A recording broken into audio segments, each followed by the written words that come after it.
is the idea, there's a whole thing called Bottleneck Theory, sometimes called the theory of constraints. Right. Which is that if you're intervening in any system, there is a point in the system. If you imagine the flow of water, okay? Yeah. If you want to increase the flow of water through a system, the place to intervene is the narrowest point, which is where the flow of water is ultimately being constrained.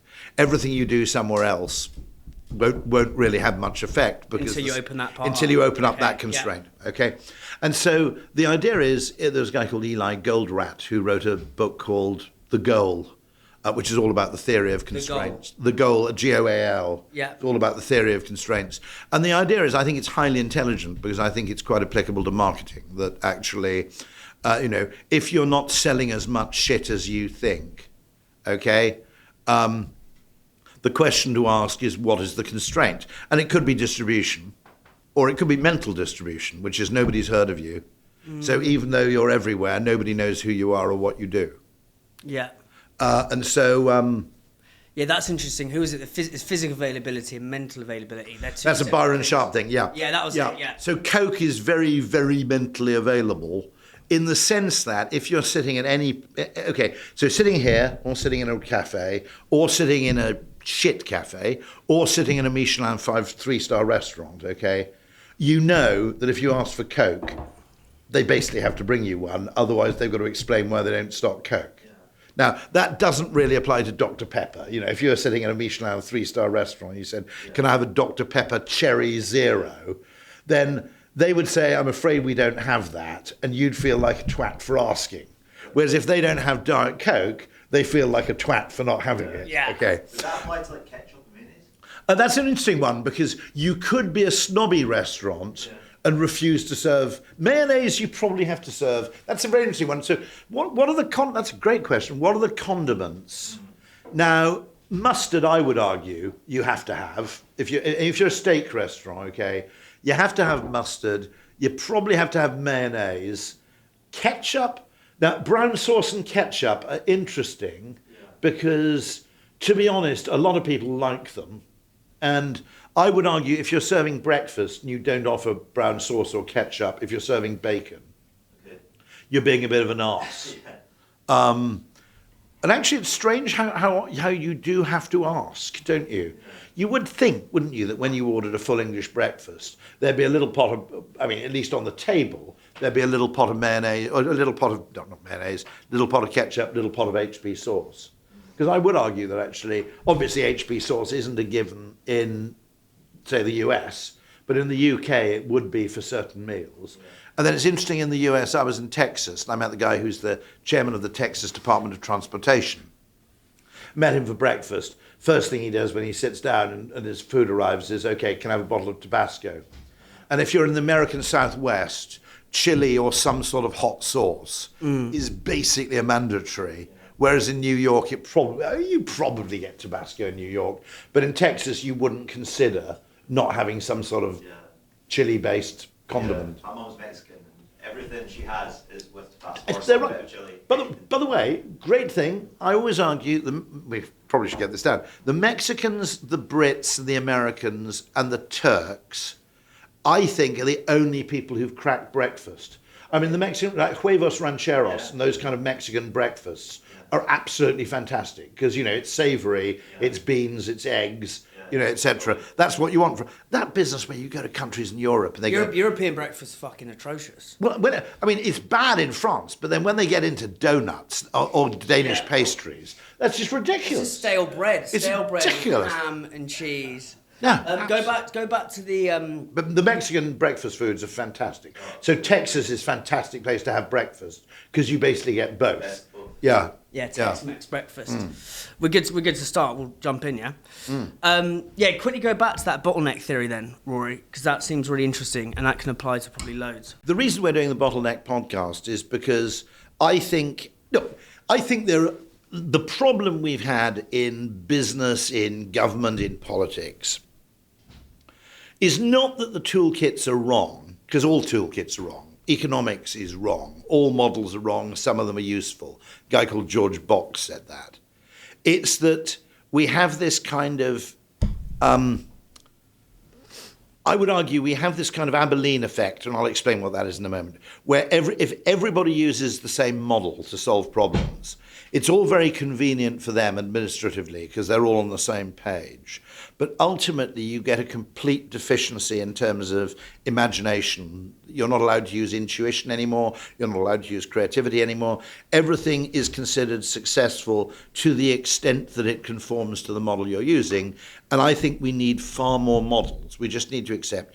Just as a good cop, okay, would say, yes, we'll swab for DNA, we'll look for fingerprints, we'll make door-to-door inquiries, okay? A good cop in the search for an insight or a breakthrough will deploy tons of different and complementary methodologies, Yep. You'll go and talk to you go and talk to a couple of informants who may have heard in the street who is responsible for the Berners Street bank raid. You employ everything you can in pursuit of an insight. What you don't do, you're not allowed as a cop to become like a DNA fundamentalist. Now, that's not to say that DNA is unimportant or far from useful. It's incredibly useful, but you wouldn't make it your only mechanism for problem solving. And what we've done is we've had either lawyers or economists who are overwhelmingly given the responsibility, or finance in an organization, who are overwhelmingly given the responsibility to sanction or prevent areas of human activity. And it's simply too narrow a model to cover the complexity of modern life. And so where we get to bottleneck theory, the theory of constraints, Eli Goldratt, the goal, he was a physicist who actually became effectively a kind of business consultant and business guru. But his background was in physics. And his argument is that in many complex systems, what you've got to do is look for the bottleneck, look for the point at which the entire system is being constrained by this one variable, far more than it's constrained by anything else. And then that's the place at which you intervene. How do you find the bottleneck? Well, interestingly, it could be, it could be a entirely logistical bottleneck, okay? Yeah. You don't have enough distribution, It could be a psychological one, which is not enough people are aware of your existence. Yeah. And you might argue, if you look at online food, the current, and by the way, bottlenecks will move, because as you solve one bottleneck, another bottleneck tends to be created somewhere else. Yep. So the way to think about it analogously is if you have a traffic jam caused by, let's say, a road that narrows from 2 lanes into 1, okay? Your natural instinct might be to widen that road. But if 500 yards down the road, there's a really badly phased set of traffic lights, what you might be doing is simply moving the traffic jam from one place to another. Yeah. And actually, until you've hacked the traffic lights, which is a cheap operation, it may be that when you hack the traffic lights, the other problem disappears, okay? But until you've actually done the cheap bottleneck intervention, there's no point in having debates about what you do elsewhere, because however good you are upstream, you're still constrained by this one particular area of constraint, which I think explains why a lot of marketing activity and a lot of business activity is kind of fat-tailed. 20% of what you do makes 80% of the difference. And so you might argue, I had a wonderful conversation with Timo, who founded Gusto. And an interesting question there is, what's the limitation there?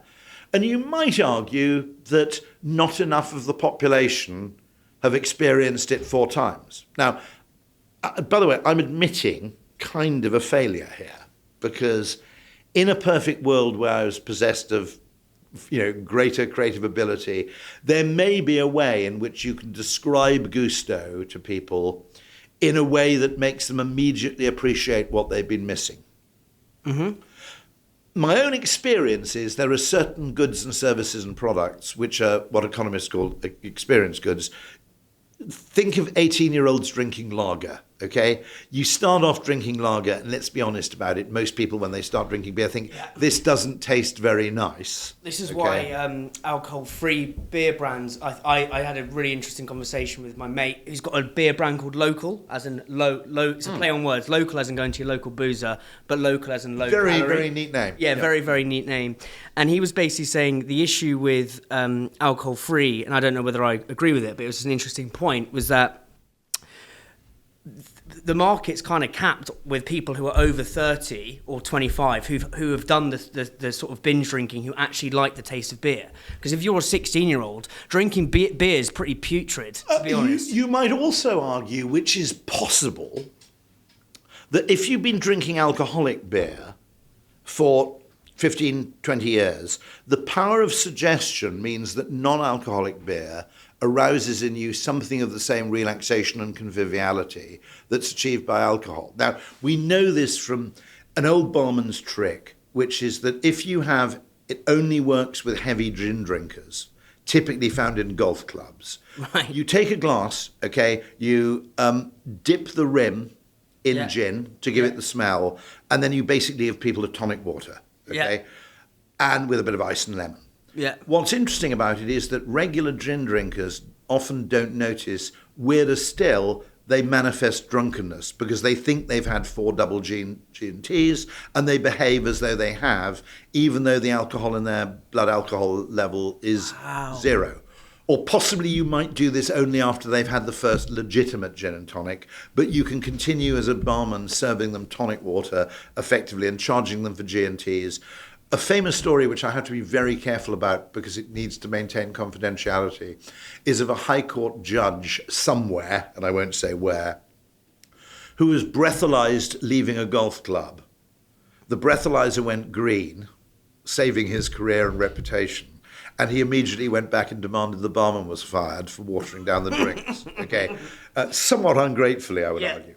Now, what I notice as someone who's drunk beer, alcoholic beer, quite a lot, is that, I don't know if you've had this, do you drink no alcohol beer? I do this thing called zebra stripes, which is basically where you go in and you, because if I'm doing, I will go for 8-9 pints and that will just send me off and I'll be fucked, right? Got it. So you actually alternate. It's something that's like, it's probably once in a blue moon it actually happens, but I've either done the full time off it, or I do this zebra type thing, whereas I've had 2 or 3 pints, feeling a bit squiffy, parachute in an alcohol-free, and then go back on. And it is actually probably the nicest way to drink. It also, by the way, enables people to escape the worst effects of the round system, which is you're often forced to drink at the pace of the booziest person there. Because the round system undoubtedly imposes kind of, this is why because my you. mates are big city boys and they can drink like parched trouts. You know what I mean? They can just get it, put it back like it's no end. And I don't know, one of the interesting things I experience as someone who's drunk alcoholic beer is that I will go and have 2 or 3 pints of non-alcoholic beer, or half a pint or 1 pint of alcoholic beer followed by 2 non-alcoholic beers. Driving home from the station an hour later, I suddenly experience a panic attack because I think I shouldn't be driving, and then I remember it was non-alcoholic. Yeah. Which is kind of weird. The power of suggestion, then? Is this what you're talking about? What's that? Yeah, I mean, you could argue it's placebo drunkenness. There is even a theory that regular drinkers drink, that actually regular drinkers will exhibit drunken behaviour before the alcohol's had a chance to hit home. And the argument is that we partly drink to make ourselves drunk, but we partly drink because the act of drinking gives us internal permission to act in a slightly drunken way. Yes. And so it's the whole thing of cause and effect, that in psychology, cause and effect sometimes run backwards. Now, I had a bit of a, not a row, but a bit of a debate with people who said the Nespresso brand doesn't chime very well with Gen Z. And I said, why are they saying that? Well, you might argue that, the imagery was what you might call the George Clooney advert. Middle-aged person's idea of luxury or indulgence rather than the younger person's idea of indulgence. You could make that case. I mean, it, to some extent, it makes economic sense in a continent, Europe, where the old are quite a lot richer than the young. Yeah, sure. But one of the points I made is that actually, the Nespresso brand may not resonate. It may be that young people don't buy Nespresso machines because the Nespresso brand doesn't resonate. Or it might be the reverse, which is that because young people don't buy Nespresso machines, they have no reason to like Nespresso as a brand. Yeah. And that actually, if you found a clever promotional mechanic that said, let's have an Nespresso student program, where a student house could share an espresso machine, because notably at the moment, one person has to pay. If you had a system where everybody divvies up £10 a month and you get your machine, you might change that problem. Okay, so the question is, does attitude attitudinal change precede behavioural change? Well, yes, but also behavioural change occasions attitudinal Would that change. be an example of a bottleneck as well? I mean, It could be, if say they're trying to open up their people market. hate cars because they can't fucking drive. Yeah. Okay, Gen Z Londoners, you go to Devon. You don't find 18-year-olds who hate cars in Devon because your entire social life, indeed sexual life, is probably predicated on having access to a set of wheels. But young people who are floating around in their Ubers and their Tubes and their, and their Boris bikes or whatever, they're not called that anymore, are they? But young people who are floating around on their Lime bikes and their whatever don't drive, so consequently they don't like cars. Yeah. Okay, it's not everything proceeds in That's this. what we were talking about with Osh when we were had that lunch about how the bicycle in Ireland, how that changed everything with before, like people could actually start having sex with someone else in the other village. Oh, yeah. Probably the effect on genetics. I think Steve Jones, the genetics professor, said the same thing, that the invention of the bicycle. In Ireland. Well, actually everywhere. Oh, right, was everywhere. surprisingly Maybe don't shag important someone because else in another village. your sphere of operations, we forget this because we think of a bicycle as a slow car, but compared to walking or riding normal speed on a horse, the bike was insanely fast. And Especially by if the you're way, horny. just as which probably gives you an additional impetus. Got extra horsepower if you're doing that. And interestingly, one reason why we ought to be slightly more deferential as car drivers towards cyclists is that it was cyclists, not car drivers, who created the pressure to actually surface roads properly. So the pressure to actually tarmac roads, if you think about it, there was a cycling craze in the 19th century, long before the car had become a developed or mass form of transit. And so the initial pressure for macadamization, and of course it was more important because you can drive a Ford Model T over gravel fairly pleasantly, okay? Yeah. But cycling in rutted or badly or really rough terrain is, unpleasant, particularly with bone shakers, unpleasant at best and really dangerous at worst. So actually, car drivers should actually defer a little bit to the cycling community because it's thanks to them we have roads in the first place. One thing, in I suppose, tying the thread through all of this, is I believe that smart answers lie in dumb questions. Absolutely. But you've got to ask the dumb question. I listened to this. I need to send it to you. Actually, it's a big advantage to being 60, or 59 as I am, which is that if you're 28 and you ask a dumb question, people think you're dumb. If you're 59 and you ask a dumb question, people think you're being profound. Yeah. So one benefit I have found of just getting older is when, you sound, it's a bit like if you're a Buddhist monk. Okay. Yeah. And you ask something, really, really sounding, why do people buy dishwashers? Okay. Yeah. It's perceived in a very, very different way to if you're a 23-year-old who asks the question. Yeah. Okay. Where the 23-year-old will be answered with to wash their dishes, you dump. Okay. Yeah, right. Yeah. Whereas actually, you asking the question genuinely, and actually business philosophy, which is a concept sort of coined by particularly Stafford Beer, the cybernetician. And actually design thinking actually involves asking some quite infantile sounding questions. Why do people enjoy this? Do people really care about this, or do they just say they care about it? People, you're spending a lot of money on X, but do people even notice? And so asking, actually, if you want to come up with a psychological explanation for things, you often have to go slightly off-piste conversationally, and a lot of people feel very uncomfortable. Yeah, that's why I think the dumb, because this is what I think what Seth Godin talks about. Have you read his book? This on strategy books, one of the best books. No, it's basically I own it, but I haven't read it. Yeah, we don't need a better set of answers. We all think in business we need answers. Actually, we need a better set of questions, because the questions are the pathway, the compass to off-piste, to all the sort of. And actually, you can a brilliant answer to the wrong question. Yes, I was going to say it's terrible consequence. So I did this. So because I love asking questions. I mean, it's what I basically do for a living, is asking questions, right? And I think in questions and how, and I think in terms of this sort of, if we're looking at specifically in terms of bottlenecks or how to get off the sort of the tram lines of logic, questions, good questions or weird questions are the way to find that.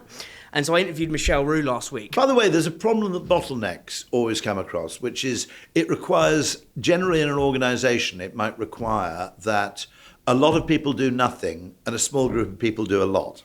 Okay, and it's our inclination in organisation. Now, I would argue if your bottleneck is in, for example, the volume of customer returns, that's your problem fundamentally. Yeah. Okay, then actually, for a period of 6 months to a year, marketing and advertising maybe ought to actually get off the pot and focus on that and concentrate your organisation's focus on that. I have a very strong belief that a lot of online retailers create a sort of behavioural bottleneck for two reasons. One, it isn't made clear before you've bought the product how, or at least before you've overcommitted with a basket, when the thing will be delivered.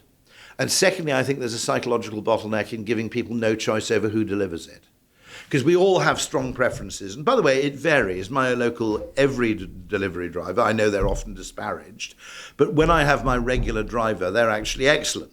Okay. Now, there are other people who probably hate DHL and love every. There are people who, love Royal Mail. There are people who hate Royal Mail. And it all depends really on who your postman is, to be honest, and whether your neighbours nick your stuff. Okay. There are all kinds of, well, that's actually a third variable, which is people who live remotely in the countryside on their own really hate having random delivery people turning up because they don't want some stranger basically going, a lot of antiques in the house, lives alone. Okay, they accept the fact that their postman knows where they live because that's inevitable. Okay, yeah. You're not going to keep that secret, and your postman is part of the local community in any case.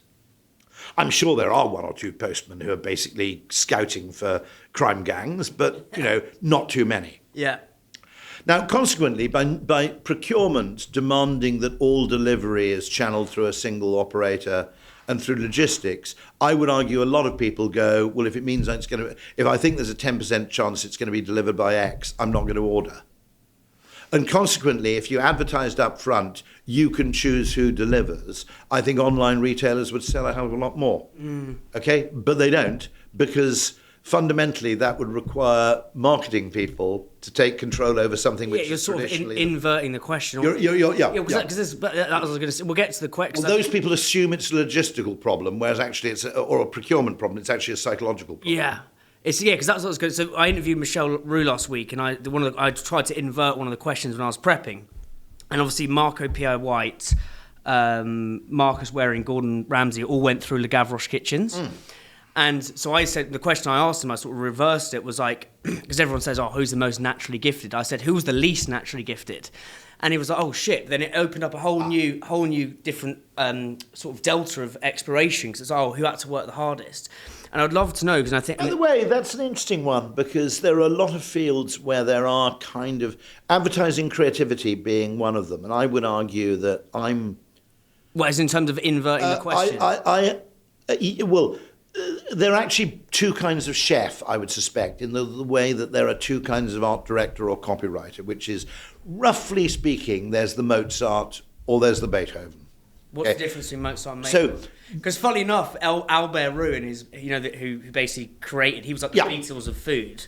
Him and Albert and Michel Roux Senior were like Lennon and McCartney of food. Like everything came from the Gavroche. But yeah, in the book he gets called Mozart and Beethoven. But what was the difference? So the general view was that Mozart was just an insane natural talent who could effectively do things on the fly, whereas Beethoven, I did say Mozart, didn't I? Mozart was a natural talent who could effectively compose almost on the fly. Right. Okay. Beethoven, it was more considered and laborious. Okay. It wasn't. In other words, he had deep wells, but they required slightly more drilling. Okay, now, you could make, no one knows whether this is true. I have no idea where it comes from even, but it's said of Shakespeare that he wrote without blotting a word. Now, if that is true... Blotting a word, so in other words, no emendation, you just sat down and you wrote, right. you basically wrote immortal prose, line after line, without going back, crossing out, going, lettuce, crossed out, cauliflower. Okay, right. Whatever. Yeah. Okay. Shall I compare thee to a, summer holiday? Nah. Okay, right. Now, if that's true, that's genuinely remarkable. I think there are people like that. I think there are equally valuable people for whom it's just going to be a bit more work. I don't think it's actually, do you say the one person is more talented than the other? Well, it's only really worth judging talent by its output. Yeah. There are other people. Fascinatingly, probably one of the most interesting creative lives is Rossini, who was very, very lazy, apparently. Who's Rossini? A composer, opera mostly, but lots of other things, Barbara of Seville, who basically at a certain age just got rich enough that they couldn't be bothered anymore. That literally he'd done his compositions. I think he'd made enough money, but for whatever reason seems to have just given up. I think later in life he actually returned. Well, but I mean, you'll also have people who do that. That was like Da Vinci, because that was the dirty guys. He was reading his book about biography, Walter Isaacson's on Da Vinci, and basically what Da Vinci would drive people up the fucking wall because his whole thing was output. So it was essentially like what we're doing today. It was basically work smart, not hard.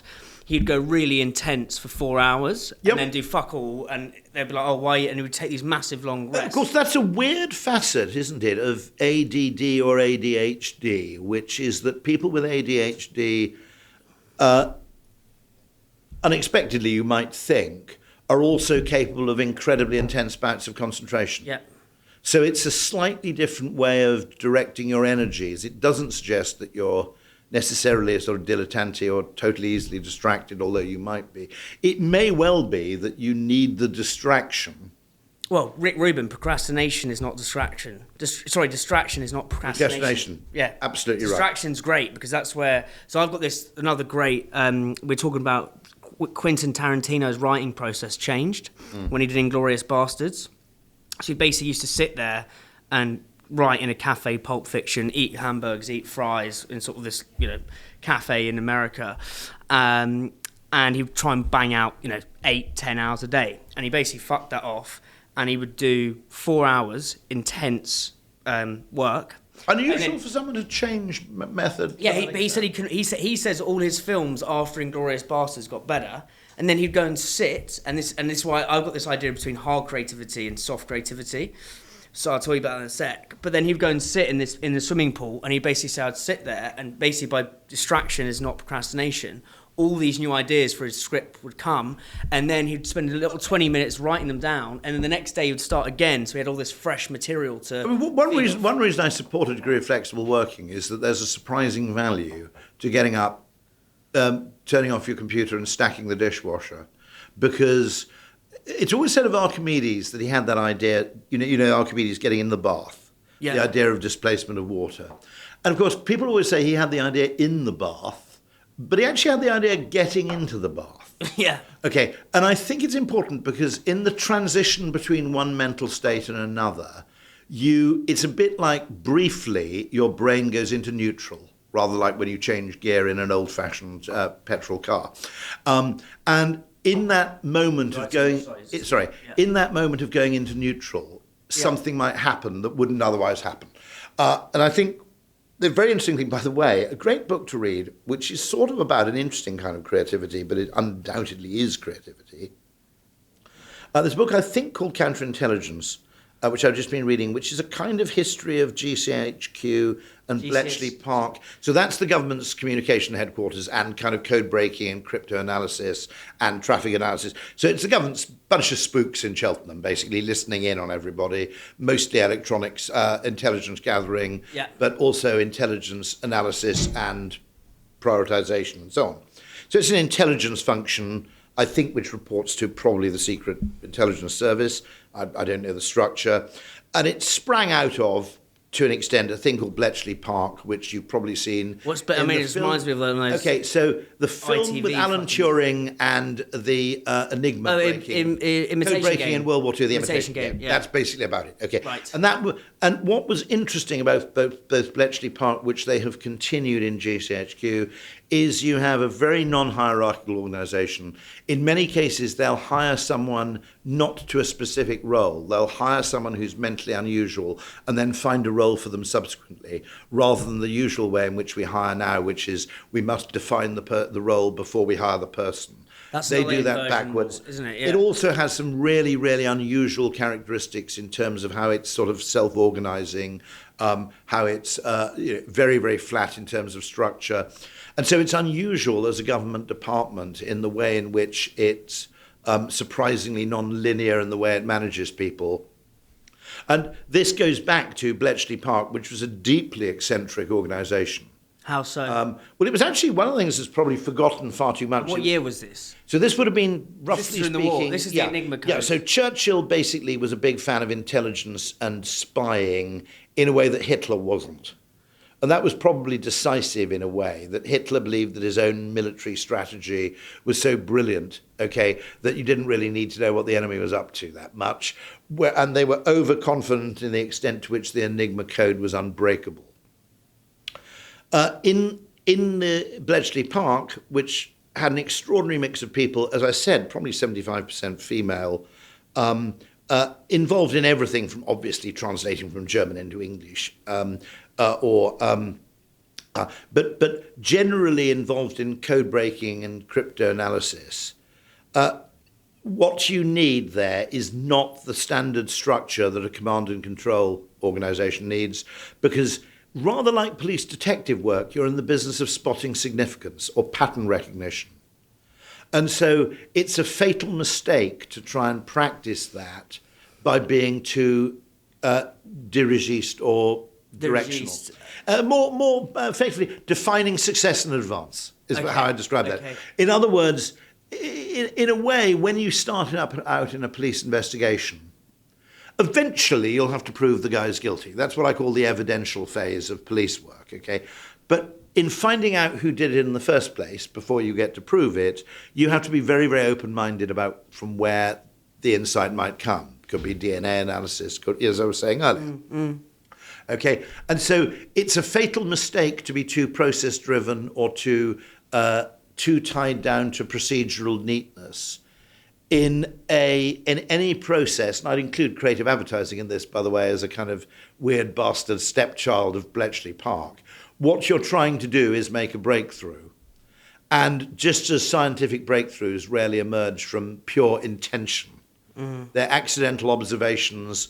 I mean, to what extent this was actually imagined for the film, The Imitation Game, but that insight, which is code breaking, is very difficult if we don't know what we're looking for. But if 90 people end their message with Heil Hitler, or if everybody always keys in the first five characters as the name of their girlfriend, okay, code breaking becomes a lot easier because we know what we're to expect. Now that was positioned as the kind of flash of insight in.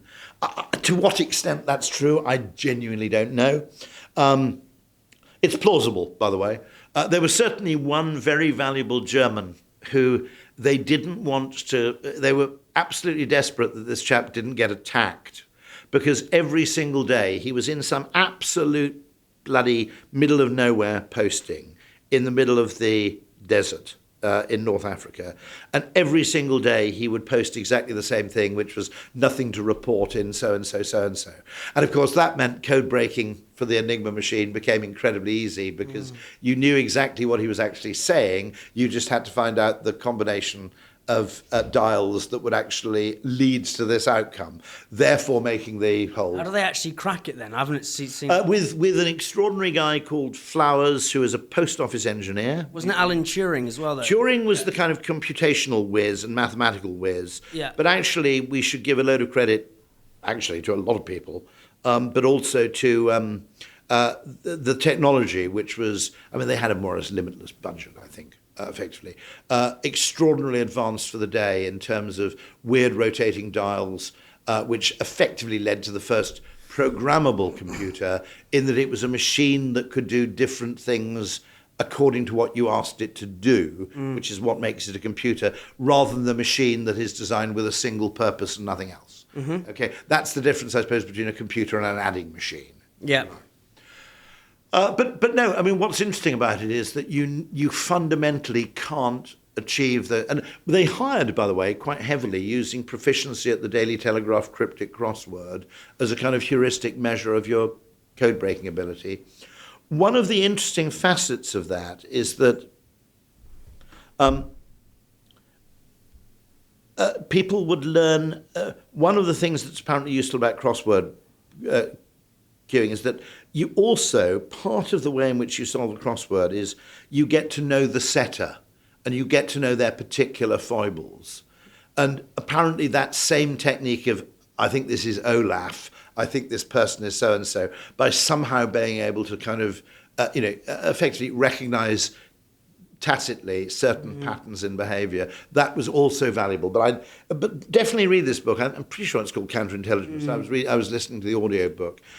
What's interesting about it is it's much more, obviously, ostensibly, it's partly a history and a, much deserved kind of celebration of the people involved in code breaking from the First World War really to the Cold War and beyond.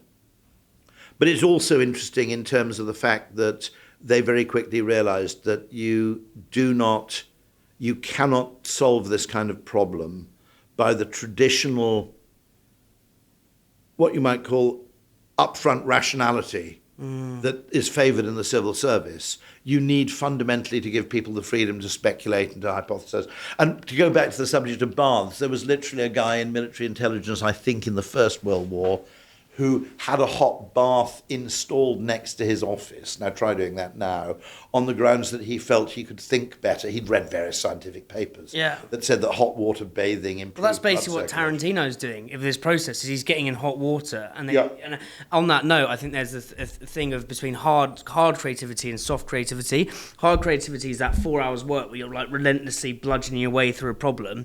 But by doing that, this soft, when you're going to go on a walk, I think Darwin used to do the same walk every single morning. Yeah, I've done it. It's down in Down in Kent. Yeah, so because he did the same walk to almost prime his creative process or his problem-solving process and prime it in nature. Kant, I think also you could set your watch by Immanuel Kant because he did the same walk at the same time every single day. Walking, Nassim Taleb is a huge devotee of walking as a sort of creative activity. Because, of course, our brains are embodied, okay? And also, it may be that, the parts of the brain we use in motor skills somehow free up other, we don't know. But I've got a vague idea that quite a lot of the Bletchley Park people used to go on weird walks and do all kinds of things. I actually had a friend when I was much younger who'd been there, and he'd worked in the Italian naval hut and always hated it because he said he could never work up the same animus towards the Italians as he could towards the Germans. Right, I see what you mean. So he always slightly felt uncomfortable about his work. Important though it was huge. What do Hitler and Nazis and then Churchill and the Britons teach us about marketing, do you think? If you're really mischievous, you'd say that from an advertising standpoint, Hitler was Come a bit close to that. Hitler was an art director and Churchill was a copywriter. Go into that more, please. Well, Hitler was undoubtedly an artist, okay? Not terrible, by the way. Wasn't he? That's why wasn't he a failed artist? The whole of world history would have been different if he'd got into art school, but I think he was turned down. And patently was very interested in architecture, design, grandiose designs for cities, etc. And you can find in slightly dodgy second-hand bookshops, I'm not making this up, Nazi design manuals on the precise proportions of swastikas, flags, colours. I don't know if they had Pantone references back then, but they were it was a visual brand for the most part, okay? Whereas Churchill was undoubtedly, principally persuasive through the medium of words and writing, copywriter. But by the way, I don't know where I read this, but I think Hitler's only paid employment in his entire life, because he didn't actually get paid a salary as Chancellor, was 2 weeks working in an advertising agency on a brief for something like a deodorant or antiperspirant. So he actually worked as an art director in an ad agency for a couple of weeks. Wow. It is interesting because, in a sense, it's horrible to admit it, but they were really rather good at branding. Yeah. I mean, in terms of, visual consistency. Yeah, that's what I was going to say. I think distinctiveness. as egregious and heinous as it was, like to create some sort of movement, there's in the most repugnant things, there's lessons. In the most beautiful things, there's lessons. It's worth remembering that there probably, I don't know about this, I mean, it'd be interesting to debate it. There probably was a period in history where you had mass access to mass media. Mass access to mass Well, media. in other words, everybody had a radio. Lots of people went to the cinema and watched propaganda newsreels or the Leni Riefenstahl film or whatever. And where also people hadn't quite acquired. First of all, they had no alternative set. If you think about it, newspaper, cinema newsreel, radio broadcast. Okay, that is and word of mouth. Okay, but word of mouth is kind of slow, particularly in less densely populated areas. Okay, so those are your sources of information, and they're all controlled by the government. And people had not yet acquired a degree of immunity to communication. Now, let me just explain. If people went to the cinema in the very early days of the cinema, and you had the cinema screen would show something which is a train shooting directly towards the screen, or a man firing a gun out of the screen. This would be in the silent era, 1910, 15, that kind of thing. Yeah. Okay. The audience would actually duck below the seat, okay, in terror. Now, that's interesting, because obviously now, children might do that very, very early on. I don't know. But nobody would do that now. If you went to an adult cinema performance and they had a shot of a train heading straight towards you, nobody would go, "Ah!" Right? Yeah. You'd look ridiculous. But there was a time when people absolutely did that. Now, okay, what that suggests is that there was a time when moving pictures were, just disproportionately potent and persuasive. And also people hadn't acquired a kind of skepticism. So they were extraordinarily kind of susceptible, I think, to mass manipulation, because you only had mass media. There wasn't the arsehole on Twitter giving you didn't even have Joe Rogan inviting guests who thought this Nazism might be not altogether a good thing. Sure. Okay?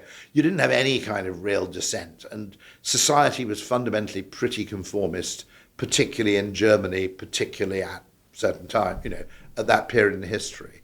And so, there was undoubtedly, you could argue that it was going to happen somewhere.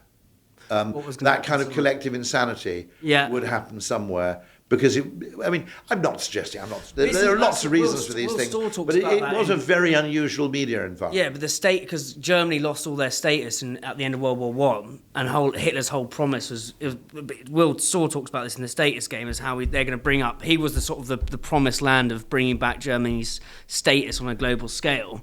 And humans' desire for status. There was some economic evidence that it was undoubtedly in a resurgence, but undoubtedly making them feel good about themselves again, and also selling the narrative that they'd been sold down the river at the Paris Peace Conference or whatever, which they kind of had been. Actually, if I'm being honest, okay. What happened at the Paris Peace Conference? The reparations and general punitive damages imposed on the Germany after World War One, if we're to be honest, largely at the behest of the French more than the British and the Americans,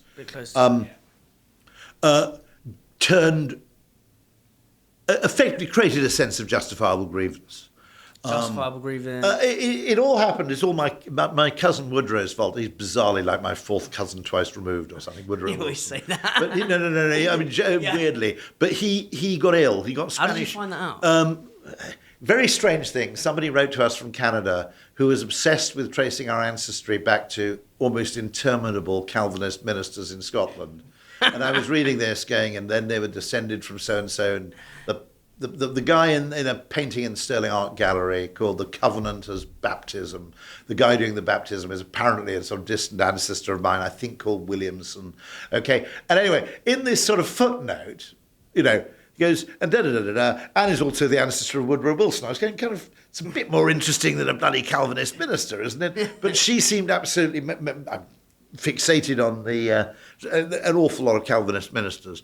But he probably got Spanish flu during that peace conference where terms were negotiated. Who did? Woodrow Wilson, Right. and to an extent went slightly doolally. Right. Okay. But how did that affect how did that affect? Well, there were various unfortunate decisions taken with the benefit of hindsight, one of which was insulting the Japanese by not fully acknowledging them as, and that was under pressure from, I think, the Australians in the Commonwealth delegation, if I'm right, or the Empire delegation, it would have been called then, and also imposing costs on the Germans of an extent and duration that allowed them to feel, with some reasonable justification, that they'd been sold out. Okay, so therefore I mean, by the way, this is a sort of bit of a standard narrative, and I might add that there are lots of other explanations for what's going on. Okay, I mentioned the media environment as well. The power of moving image. One thing they were pretty good at was propaganda. Not just branding, they were pretty good at When you say the power of moving image. There are sections, I've never read the bloody thing, but I've been told there are sections of Mein Kampf where Hitler... What's Mein that? So that's Hitler's own book, where he describes effectively the best-selling book in Germany for about 10 or so years. I think it was mandatory in schools. But he describes what makes a good poster, what makes for good persuasion. Really? And then you also had, I suppose, work of people like... so the Paris Peace Conference, Woodrow Wilson was accompanied by Bernays, who was often considered the kind of, a relation of Freud, who's kind of the godfather of mass persuasion techniques. PR, really. He's more than advertising. What was his name, sorry? So Edward Bernays. Yeah. He was the extraordinarily influential person who effectively, mostly for commercial purposes in the United States advertising. But it was interesting that the extent to which persuasion was taken seriously at that time is evidenced by the fact that the President of the United States took a kind of PR guy, an expert in, persuasion and public opinion, took him across the Atlantic with him to the Paris Peace Conference. Yeah, that is mental. So, I mean, by the way, it's a bit boring history to go, God, they were nasty to the Germans, therefore they made possible, a resurgence of da-di-da-di-da. But, I mean, it's part of the truth. I mean, like everything. I mean, there are narratives, and there are, generally we like narratives because they simplify. Yeah. But it is, I mean, I do find it fundamentally interesting that, the question is, some of those people who are natural dissenters, conspiracy theorists and nutters, they can be a general pain, but you need them around because sometimes they're right. Yeah. Okay. Most of them, I mean, the people who kind of annoy me are the people who believe every conspiracy theory. Okay, because you go, okay, look, some of this stuff succumbs to a simpler explanation. Maybe they did land on the moon. Maybe Lee Harvey Oswald shot JFK. Okay. However, it's highly unlikely that conspiracy theorists are wrong about everything. Or at least their conspiracy may be wrong, but their doubting of the official narrative may be perfectly healthy at some point. Yeah, that's... A great phrase, by the way, just because it makes sense doesn't mean it's true. Just because it makes sense doesn't mean it's true. So, quite often we explain something with something and we go, yeah, that makes sense. And therefore we stop asking questions. Yeah. Okay. What are some of those questions, linking this back to smart answers lie in dumb questions? Because I know in your book, Alchemy, you've got that list of 9 things. It's like you can't solving problems with logic is like trying to play golf with one golf club or something like that. No. I would argue you need a... What are some of your favourite dumb questions, Rory? I mean, some of them would be simply, what are we trying to do here, really? What does and then really the operative word. So the point I'm making about defining something, which is it is considered in engineering and economics circles perfectly acceptable to define a train journey between London and Manchester, say, in the case of HS2, by capacity, speed, time, an entirely economic model around time savings and the value of, the connections you create. I would argue that, if you went to Disney, they'd ask a different question, which is, actually what we're trying to do here is to get more people to travel to Manchester, ideally, or from London, possibly less, vice versa. We can all debate that. We want to connect the two major cities, but in order to do that, what we want people to do is to prefer to go by train than by car. And the Disney question would be So where's Disney? So the Disney question would not be how fast does the train need to be, how many people does it need to carry, what does it need to cost. Okay. The Disney question would be how do we make the train journey between London and Manchester so enjoyable that people feel stupid going by car. Okay? Now that's a much more open-ended question, which is why bureaucrats don't like it. Yeah. Because solving that problem requires imagination, and it presents you with a list of different options and a large solution set from which you have to make decisions, often involving incommensurable variables, which therefore means you can't use a model, you've got to actually use subjective judgment. And bureaucrats are terrified of using subjective judgment, so they'll fall back on a bad, decisive model with a single right answer, rather than an interesting, creative model, which gives rise to multiple answers, multiple interesting answers. And then another question might be, well, if the entire purpose of our £120 billion investment is to get people from the centre of London to the centre of Manchester, okay, then yes, a train is probably the right answer. But is there a way in which we could spend 120 billion on transport infrastructure, okay, which actually creates far more economic value for far more people, because it is only a small percentage. In any one day in London, it is a tiny percentage of people who want to get to Manchester fast.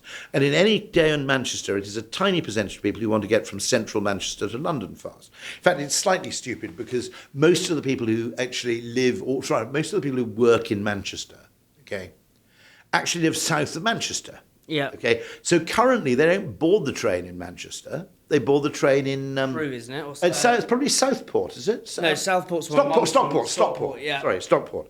It's Stockport. they all live So they drive south to Stockport and board the train there, Yeah. because you're not going to go into the office and then take a train to London. You're probably going to get on the train first thing in the morning. So it's very annoying travelling in the wrong direction. This is why I go nuts that bloody Eurostar doesn't stop at Ebbsfleet and Ashford, because every time I go to Paris, You've got to go I'm going to go to Ebbsfleet, travel 17 minutes in the wrong direction, then spend 40 minutes being corralled in a hideous waiting area, okay? Now, ironically, this is a classic example, okay? They are really worried about how crowded the Eurostar waiting area is at St Pancras, and it's an obstacle. Oh, it's hideous. It's an obstacle, so they claim. I mean, even the lounge is ridiculous. That'd be a bottleneck. Right, okay, that's a bottleneck, okay? Now, okay, right? And they claim, perhaps conveniently, that it's an obstacle to running more services. So we would like to add services, obviously, to Germany.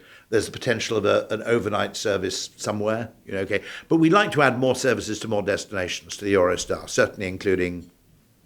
They've done Amsterdam, admittedly, but you could certainly include some other places in Germany. I don't know, where I would guess... Cologne, probably. We've got a podcast in Amsterdam. We're trying to work out whether we fly with or take the train. Or take the train. That's another thing from just whether... You could drive, actually, interestingly. But the interesting thing about that, okay, is that... Yeah. Hold on. Okay, so what you're going to try and do is take over more space from St Pancras Station or do enormously expensive building work. There is a solution that probably costs about £20,000 to implement, which is you do a deal with High Speed 1, which simply says, if you're a leisure traveller, particularly, and you're travelling to Paris or Brussels, you can save 10 quid, okay, if you take the high-speed one to Ebbsfleet and board the Eurostar at Ebbsfleet, where there is an enormous great waiting area and a really cushy lounge, or indeed Ashford. Okay. Can you actually go from there? If you got 20 to 30%, 20% of the people, well, you'd have to stop the trains there. Okay. Okay, but that's if not you got that's physically possible. Or if you simply educated people and made it possible to board at Ebbsfleet. I had friends who lived in Greenwich who always went to Ebbsfleet to board the Eurostar. Where's Ebbsfleet's in Kent? Ebbsfleet's in Kent. It's just south of the Thames, just outside the M25. Yeah. Basically. Now, just to be clear, the population of Essex is 1.8 million. The population of Kent is 1.8 million. East Sussex is probably 600,000. Surrey is probably 600,000. Okay, a lot of those, and East London would be another million. Okay, a lot of those people, and South East London as well, a lot of those people would much prefer to go to Ebbsfleet, park the car and take the train, than they would go into St Pancras and then travel in the wrong direction and then go through a ludicrous sort of one man and his dog kept in the holding pen boarding procedure. Why they don't, by the way, let you board the train a bit earlier rather than holding you back and then forcing you all to board at the last minute. There are lots and lots of ways you could solve that problem of overcrowding without making the space bigger. You change behaviour instead. Engineering solutions are calculable and deterministic and therefore appeal to the human left brain. Okay? Yeah. Psychological and behavioural interventions are much, much cheaper, but they are to some extent probabilistic and harder to predict. Yeah, and that's where you've got to ask the dumb questions. Because those left-sided brain people, they'll think, what the fuck is this dumb question? But that's where the weird answers lie and the problems are solved. It would be perfectly sensible to allow people to take the high-speed 1 trains to Ebbsfleet and wait 25 minutes, half an hour there in a state of complete comfort and luxury, okay? Or even allow people one day to board at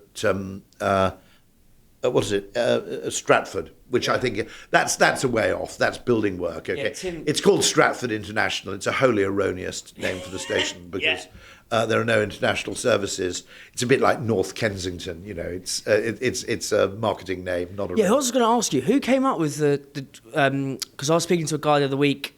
Mark Palmer, basically, because I went to New York and everything's like L1, like the tubes basically, or the subway shit. They're like. Well, I actually think that one of our greatest brands, or greatest brands, is our tube map. And but who came up with the names? And I'm going back in time. Then also it got me thinking, who came up with the fucking road names? Like, who did that? How was that come around? Enough, I never met him because he died. My wife knew him. Yeah. She knew the guy called Stulzer Felix, who is responsible for numbering and naming the German autobahns. He wasn't a Nazi, but he was a senior civil servant. There is actually an intelligence to road names. Yeah.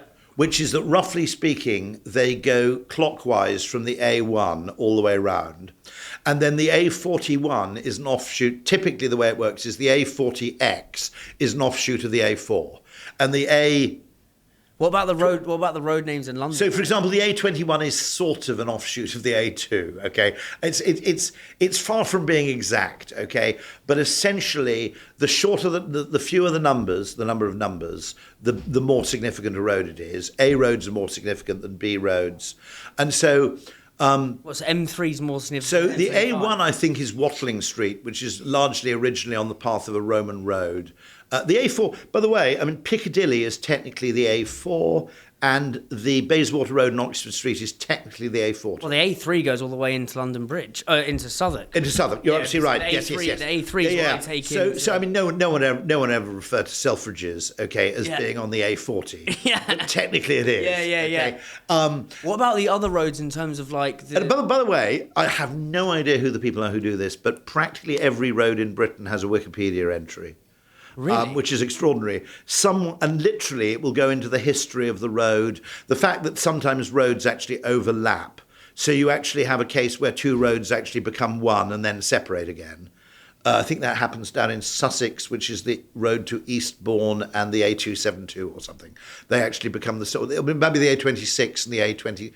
This is turning into an unbelievably tedious podcast for the 99% of people. But it is the gift of Wikipedia to people who are mildly on the spectrum, like me, okay, is absolutely limitless because I have no sense of proportion about the value of knowledge. I don't really evaluate knowledge by how valuable it is. It's just knowledge, and I value it for its own sake. And so I will literally spend time sitting down and reading the Wikipedia entry on the A26. What about the actual road names in London? The A272, by the way, there is a road, I'm going to plug this because it's a great book, by a Dutch author called A272, Ode to a Road. And it's a Dutch tourist. Just technically, the A272 goes all the way from Maresfield in, I assume it's East Sussex, all the way to Winchester. And so it's a road that goes right across southern England, and it's spectacularly interesting and beautiful. But this, not all of it, but this Dutch guy has actually written, you can buy it on Amazon, A272 Ode to a Road, a Dutch tourist's basically homage to an A road. Yeah, not to make this a road podcast. No, but let's. No, but it's interesting. Well, we can talk about roadside food. We can always segue into. Oh my god, we were down in Cornwall last week. Yeah. Doing a podcast, and a couple of things. Are there any happy eaters left? We stopped at a restaurant called Little Nice Chefs. Nice Baps. Go on. Which good name. Yeah, really good name. So Nice Baps got a pair of bacon sarnies on the roadside. I mean, I was. Where is it? Cornwall, on the way to Cornwall. But A303, or did you go down the M5? Well, this is the thing. This is the thing. So we'll get off the roads. You know that Monty Python sketch, which is the Minehead by-election, where it starts with a Brummie doing this whole "How was your journey?" and he recounts the entire thing, including the fact that they actually, had an extra 15 minutes to stretch our legs at Frampton Cotterell. And tragically, I actually went to Frampton Cotterell and had a little bit of a walk, just as an homage to that Monty Python sketch. Well, this is the thing. So there is a place. By the way, the entire sketch is completely accurate in its description of the road network at that time. That's mad. Yeah. Well, but one of the things. So I was listening to a podcaster the other week who was saying, basically, if you've got a car in the UK versus the US or Europe, actually, your enjoyment levels in Europe are like through the roof compared to the US, because the US road systems are just grids, whereas here you can properly fucking drive. And he was basically saying, I've got cars in both countries. So curves are to some extent... Basically curves, country roads. I've got American family friends. They came round and they're like, what the fuck? Like, we're going through these roads. They're from LA. They're like, the other thing I didn't realise, in the US, a speed limit is not just a restriction, it's also advisory. Which is, if you have a 60 mile an hour speed limit, it means that on that road it is safe to drive at 60 miles an hour. And so Americans come here, and this is why my automatic cruise control goes slightly wacko, okay? Yeah. Because it's American. My car's American. It's made in Mexico. It's a Mustang Mach-E. And it sees a 60 sign and immediately automatically accelerates to 60. And Americans don't understand it because they come out of a small village, in Kent. And there's a sign that basically says no restriction, 60. Now, what that means to a Brit is use your own judgment, but technically it's not illegal to hit 60 on this stretch of road where conditions allow. In the United States, that 60 sign means it is safe from now on to drive at 60 miles an hour. And so Americans go, are you people insane? Who the hell would drive on this winding road at 60 miles an hour? And the answer is, of course, you wouldn't, because you exercise your own judgment according to the conditions of the road. Also the road, so road signs in America just fundamentally mean something different. But also our roads, as in that drive down to Cornwall, is fucking idyllic. Whereas in America, it's not always, but a lot of the time, it's just basically these fucking straight roads. Of course, Londoners, interestingly, Londoners don't enjoy driving because they don't drive very often. If you don't drive very often, you don't enjoy driving. And then, so you know what it is when you first hire a car, right? It's an unfamiliar car. For the first 20 minutes or so, you don't really enjoy it until you get into a flow state and you're familiar with the controls and the indicators and everything else. If you drive your car very infrequently, as a lot of Londoners who own cars do, or Londoners who rent cars, and they make the mistake of renting a car in central London, so the first 40 minutes is driving through central London in appalling traffic, okay, then Londoners are going to disparage cars completely unfairly because they've never experienced how great it is to own a car in pleasant driving conditions where there isn't too much traffic, where you're familiar with the car. Now, there's one exception to that, by the way. Driving in London between about 1 o'clock in the morning and 3 o'clock in the morning, okay, is one of the greatest experiences you can have. So it's a total late night driving. There was actually a Volkswagen ad. One of my favourite ads of all time was just night driving by Volkswagen. Yeah. Based on the insight that, particularly for smaller Volkswagen cars often bought in cities, there is this extraordinary moment where everybody understands why they have a car, which is rumbling down, rumbling through Shooter's Hill at kind of 2 o'clock in the morning, or taking the A217 down towards whatever it's called. Yeah. Okay, some of those drives in London are at the right time. It used to be before they put speed cameras on the elevated section of the Westway. you could hit 80 on the Westway, on the elevated section. That was a total bloody joy. Yeah. And a lot of the fun of London driving... like James Bond driving. Oh, no. You used to be able to drive through Paddington Station. So I used to have friends who'd come into Paddington and they'd say, I'll pick you up.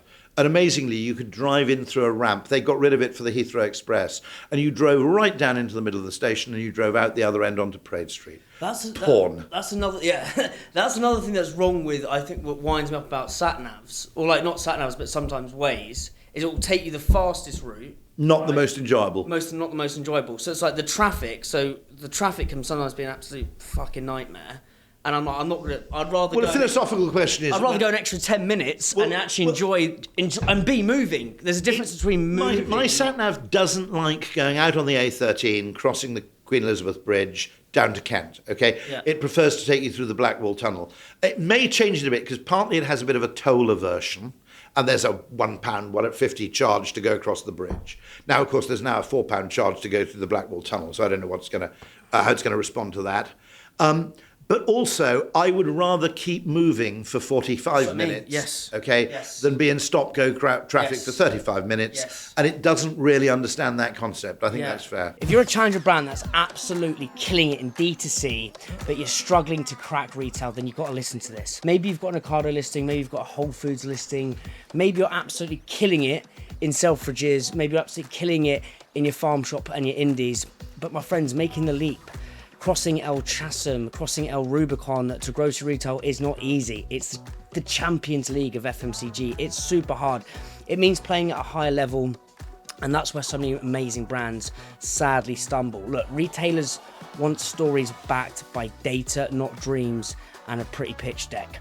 And let's be real, supermarkets are not just going to magically make a space for you and your little brand. They need data. Something's got to go for you to get in, for you to get on shelf. And that is why I've got to tell you about Northstar.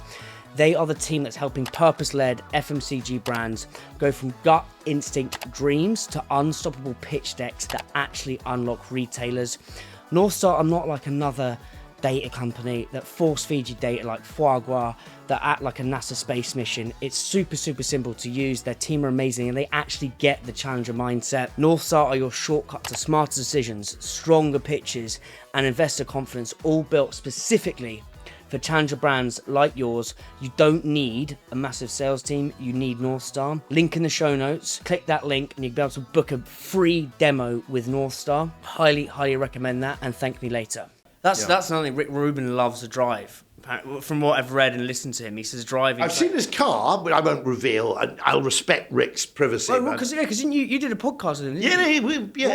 I think I was trying to persuade him to go electric because it's the future. Right. Okay. But by the way, there would be almost more adoption of electric cars if the government hadn't been so eager to persuade people to buy them, because they are intrinsically better. Okay? Yes. I mean, I'm sorry, but there's a certain sort of car lover. In religion, you get some people who aren't very interested in God or Jesus or the Bible, but they get really obsessed with things like chasubles and vestments and liturgy, okay? They're like nerd religions. You know, high church Anglicans occasionally go that way, right? They're almost more interested in the accoutrement than they are in the core purpose of the religion. Right, okay. Yeah. Now, in the same way, there are car people who aren't principally interested in cars as a form of transportation. They're principally interested in things like, engine design or V8s or, in other words, the means is more interesting than the ends to those people. And I think I sympathise with them, because I will die in a ditch over the beauty of a steam locomotive. I think the steam engine was inherently a really magnificent steam locomotive. Nothing else touches that. Why? Well, first of all, the steam engine is incredibly elegant in its simplicity, in that it's a multi-fuel thing. So as long as you can provide a source of heat, you can turn that into traction and to locomotion. So what used to happen in the United States, by the way, is the trains used to set off to the west, and they'd start off by burning coal. And then as they got further west towards the Rockies, coal became less abundant and wood became more abundant, and they switched to burning wood. Wasn't it the trains that properly set the time? I was listening that required to the us. Tyler Cohen podcast. Basically, it says the train lines are what actually set before different. There was no real Greenwich Mean Time, except in shipping. In fairness, In fairness, It was the trains that created where everyone was on the same clock. You would have needed a reliable time clock for setting your chronometer for navigation if you're a ship setting out on a oceanic voyage. Yeah. So there are time balls. Deal has a time ball. There's a time ball somewhere over Greenwich. Weirdly, What's a time ball? It's a ball that drops at a specific time every day to allow ships to synchronise their chronometers. Right. So that their navigation is accurate in terms of, let me get this right, longitude. Right. However, I think there was a court case that drove it in the UK because different towns would literally be on a different time zone. You might have one that was 6 minutes later than another. What, in the UK? And the church clock. So time was set locally rather than centrally. Yeah. And someone turned up late for a court case, I think, which was the thing because they said, well, as far as I'm concerned, it's a 40-minute journey and I left my railway station at 9 a.m., which means I should get into Frampton Cotterell. I don't think that has a station. I should get into Frampton Cotterell at 40 minutes past 9, 20 to 10. But when I got to Frampton Cotterell, I discovered it was actually, 10:05 because Frampton Cotterell sets its clocks 15 minutes or 25, whatever it is, faster than Eastern in Gordano, right? Mm-hmm. I don't know why I'm choosing West Country places. That's a service station in any case. That I think basically required people to coordinate centrally because you couldn't have people. And actually, there's a really weird problem, which is Spain should really be on the same time zone as Portugal. Why are they not? Because this is the weirdest reason in the world. Effectively, the Spanish are so far west. They should emphatically be on London time, which indeed the Canary Islands are, and Madeira. Yeah. Okay, at the same time zone as Portugal.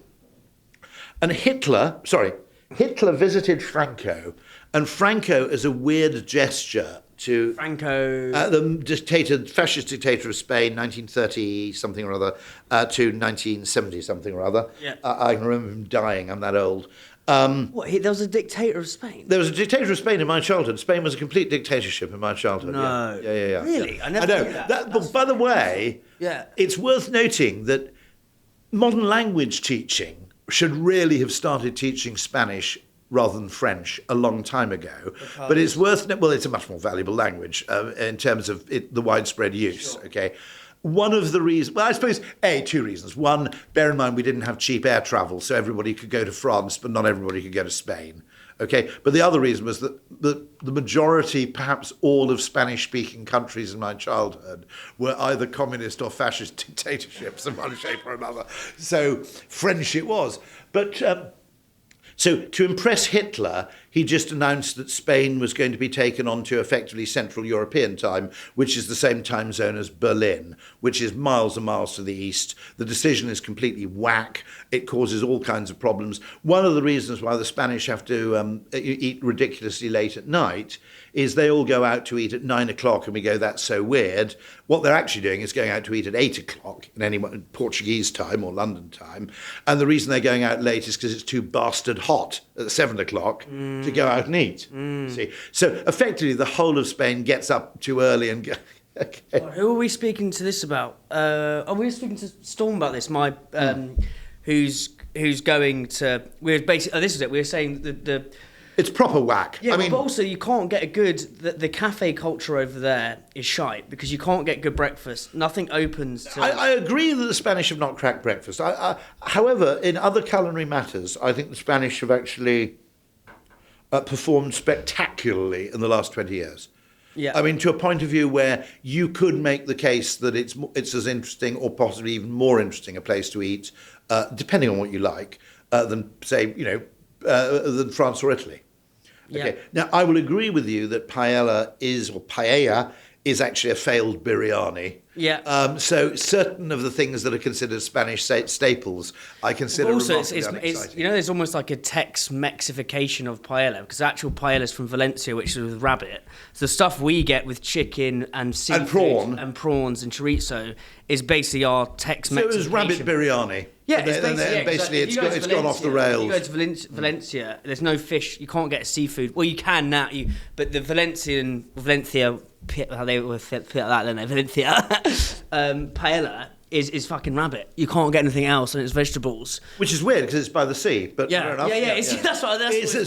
So Valencians regard other paellas, the Hawaiian pizza. Yeah, it's basically But Okay, got it. Weird, but it's weird how these foods have these sort of these adaptive sort of moments to become mass market. Mm-hmm. It is something I just sort of think about quite a lot. It's like there's almost like an theory of evolution to food that happens. Someone dug deep into Italian cuisine and discovered that all the Italian classics basically date back to the sort of 40s and 50s. Yeah. The whole thing of lasagna, many of the basic sort of things which are... the narrative is always that it's been passed down by generation after generation of grandmothers. Yeah.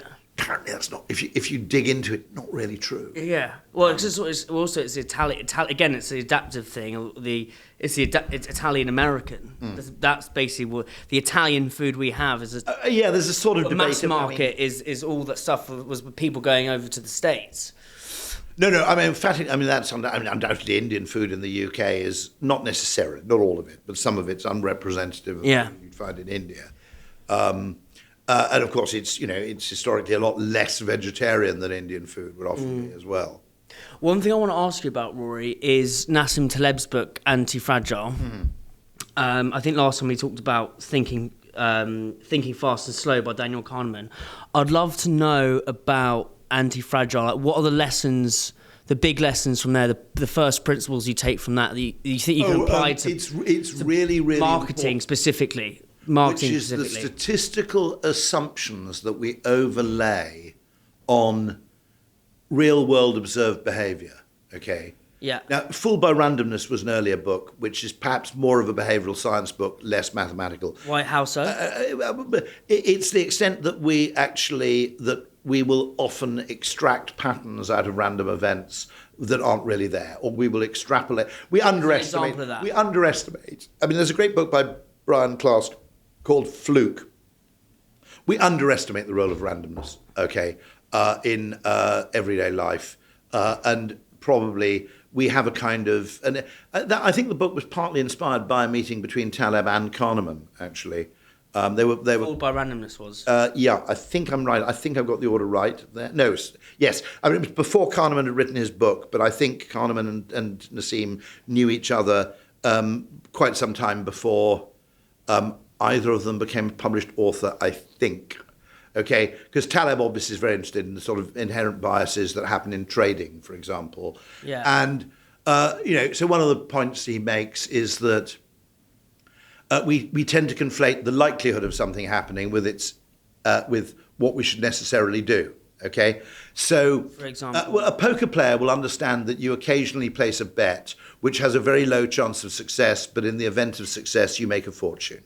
Okay, so Nassim would occasionally take a counter-intuitive bet on what the market was going to do, and he'd say, "We're almost certainly going to lose money today, but if we make money, we'll make so much money that actually these are the kind of bets which we should be making." The contrary bet, which is known in financial circles as picking up pennies in front of a steamroller, is where you take a whole series of small gains, congratulate yourself for your financial acuity, only to find out that you're making those small and continued gains at the price of a monumental risk, which is the steamroller. Okay, right. So picking up a load of gains from something which, in other words, if you climb, an example would be if you climb very tall trees to go and get extra cherries, but one time in 150 you're going to fall off the tree and die, okay, you can congratulate yourself on days 100 to 149 that you're the best cherry picker in the forest, but on day 150 you exit the gene pool, okay? So what Taleb is looking for is a much more nuanced appreciation of statistics and our interpretation of statistics and our interpretation of probability and likelihood. So, for example, we often assume things are Gaussian. Okay, this is getting nerdy. We often assume the normal distribution to events, when in fact they're fat-tailed. And the fat tails of the graph are that, so height, human height, I'm not the best person to do this, but I'll do my best. Human height is basically Gaussian in that you will You're never going to get a working adult human who's 1 foot high, almost certainly, and you certainly aren't going to get an adult human who's 15 feet high. Okay? Yeah. So it's distributed on a kind of normal distribution. Okay? Where tail events are unbelievably rare, and most people are somewhere around the middle. Is that like a bell curve? Bell curve, it's exactly that. It's a bell Yeah, curve. it's that bell Yeah. curve. Yeah, Yeah. yeah, you got it. Okay. Yeah.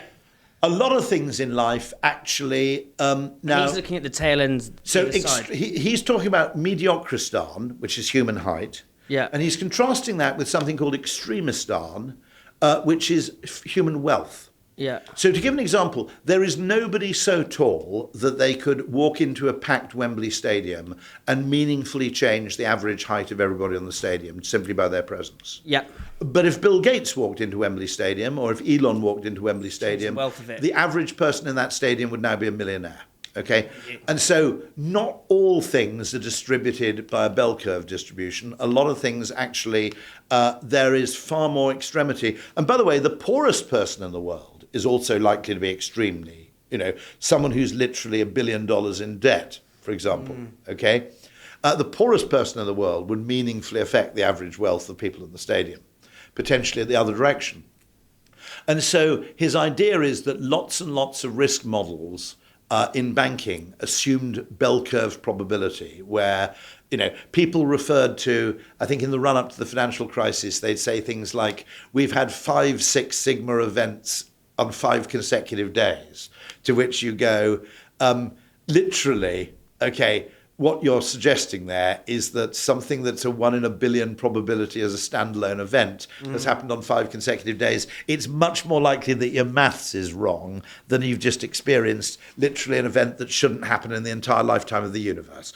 Okay, so what's happening there is that, and in Fooled by Randomness, he also makes the point that organic or living systems are not optimized around an average. They're often optimized around a desired level of variance. Yeah. So in other Like words, vegans on the and menu. I would argue this also applies in things like creativity. Okay. Yeah. So I think that marketing is fat-tailed to the extent that the most successful things you do will be so successful. Okay. In other words, 20% of everything you do in marketing will probably deliver 80% of the value. I wouldn't be surprised if 1% of what you do in marketing delivers 50% of the value. And therefore, asking for marketing to always wash its face, same would be true of R&D. Demanding that every piece of marketing you do to be matched to a corresponding quantum of profit is a fool's errand. Okay? And yet that's how we measure marketing effectiveness. I'd also argue that sometimes in marketing, by the way, I think bottlenecks explain fat-tailedness. How that so? sometimes by accident you intervene in a way that... So a bottleneck to ordering a taxi before the Uber map came along was the unpleasant anticipation of the uncertain 20 minutes you spent waiting for that taxi. We had this in Cornwall. So Cornwall, you can't get an Uber. There is a weird Cornish Uber substitute, which I did download. I wish Did we you found find it because I called Yeah. the guy and I was like, going to Cornwall was interesting because you kind of. I mean, it's beautiful down there, but I called a cab driver and they're like, "Hello, love," and I was like, "Oh, have you got someone?" He goes, "No, but I'll pass you on to my friend." Next cab. So they're all helping each other out. Yep. And I called the guy. I was like, "Will you be at this pub?" It was in Padstow Harbour. He's like, "Yeah, mate, I'll be there. Don't you worry about that." And I was like, "Well, what time?" He's like, 11:30. All right. And I was like, I had this insane anxiety attack, be like, is this fucking guy going to be there? So I called him up back again. I was like, look, and I was like, you actually going to be there? And he was like, mate, stop taking the piss, otherwise I won't be there. Because you've been Uberized. I've been Uberized to fuck. By expecting, And then, so anyways, we go to this bar in the harbour, having a few whiskies, funnily enough, and then he was there, and it was like, but that Uberification of, it's mad how that happens. Oh, the level of uncertainty. Yes. Yeah. And we probably have had our level of uncertainty sort of recalibrated in that in the pre-internet age, we're used to sending a letter to a company and waiting 3-4 days for a response. And we were just happy spending 4 minutes not knowing. 4 days. Sorry. We're happy spending 4 days not knowing. Now we're not really that comfortable when we email a company with a customer complaint. Okay. Yeah. and we don't get a reply, because we go, oh God, they're going to reply in the next working day. That's Monday. It's now Sunday. I can't cope with this level of kind of being on tenterhooks for 24 hours. What does back to sort of So you're undoubtedly right that a Londoner in Cornwall is a fucking nightmare. In the same way that when you go to the Caribbean and you order a drink, you've just got to recalibrate yourself to Bajan time or Caribbean time. Because it takes 3 days to customize, doesn't it? And you eventually just compensate. You would just order every drink an hour before you actually want it, and everything works really, really well. Okay. But I quite like that in a way. I mean, in a way, we've lost something as well as gaining something. I mean, one of the problems undoubtedly that the NHS faces is that people have waiting times now calibrated by pizza delivery. Yeah. My father explained this to me, partly because it was wartime. He grew up in World War II. Whereabouts? He said, so he was at school in Cheltenham, and he said that if you wanted a nice new fountain pen, you went into probably Cavendish House, which is the Cheltenham department store, and you saw a pen that you liked. I'm not making this up, okay? Yeah. And they would say, right, we don't have that in stock. This is a display model. However, we will order a pen for you. And 4 days later, or maybe a week later at school, sometimes 3 weeks later, a postcard would arrive at school saying the pen you have ordered is now in stock. Wow. Okay?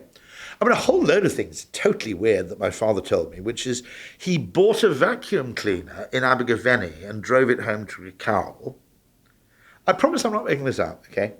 Hoover vac. Now, bear in mind, in 1950, whatever it was, 55. How old have you been at this point? He was then 25. He was actually quite rich in his 20s because his father had died and he'd inherited a load of property from my father. My grandfather was a GP who'd bought a load of houses.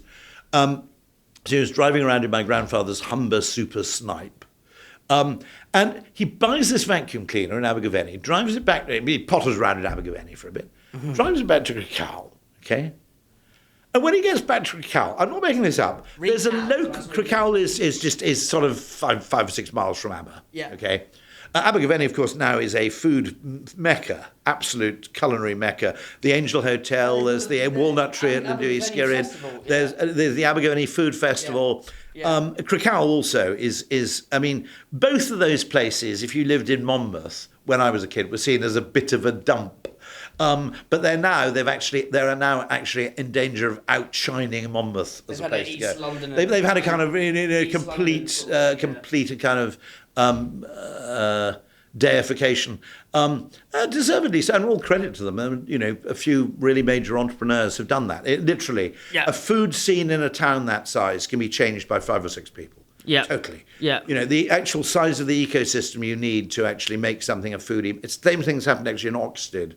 Not far from me, across the border in Surrey, but when he got home to Cowl, there was a representative from Hoover, the vacuum cleaner company, asking him if he needed any help, sort of setting up the machine or learning how to use it.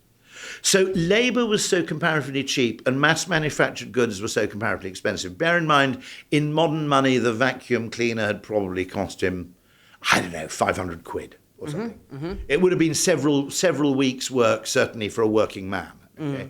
And you could then provide levels of service which were totally insane. I mean, imagine even if you buy a Dyson, right? You don't expect to get home and find a Dyson consultant coming around and pointing out the different settings for the brush.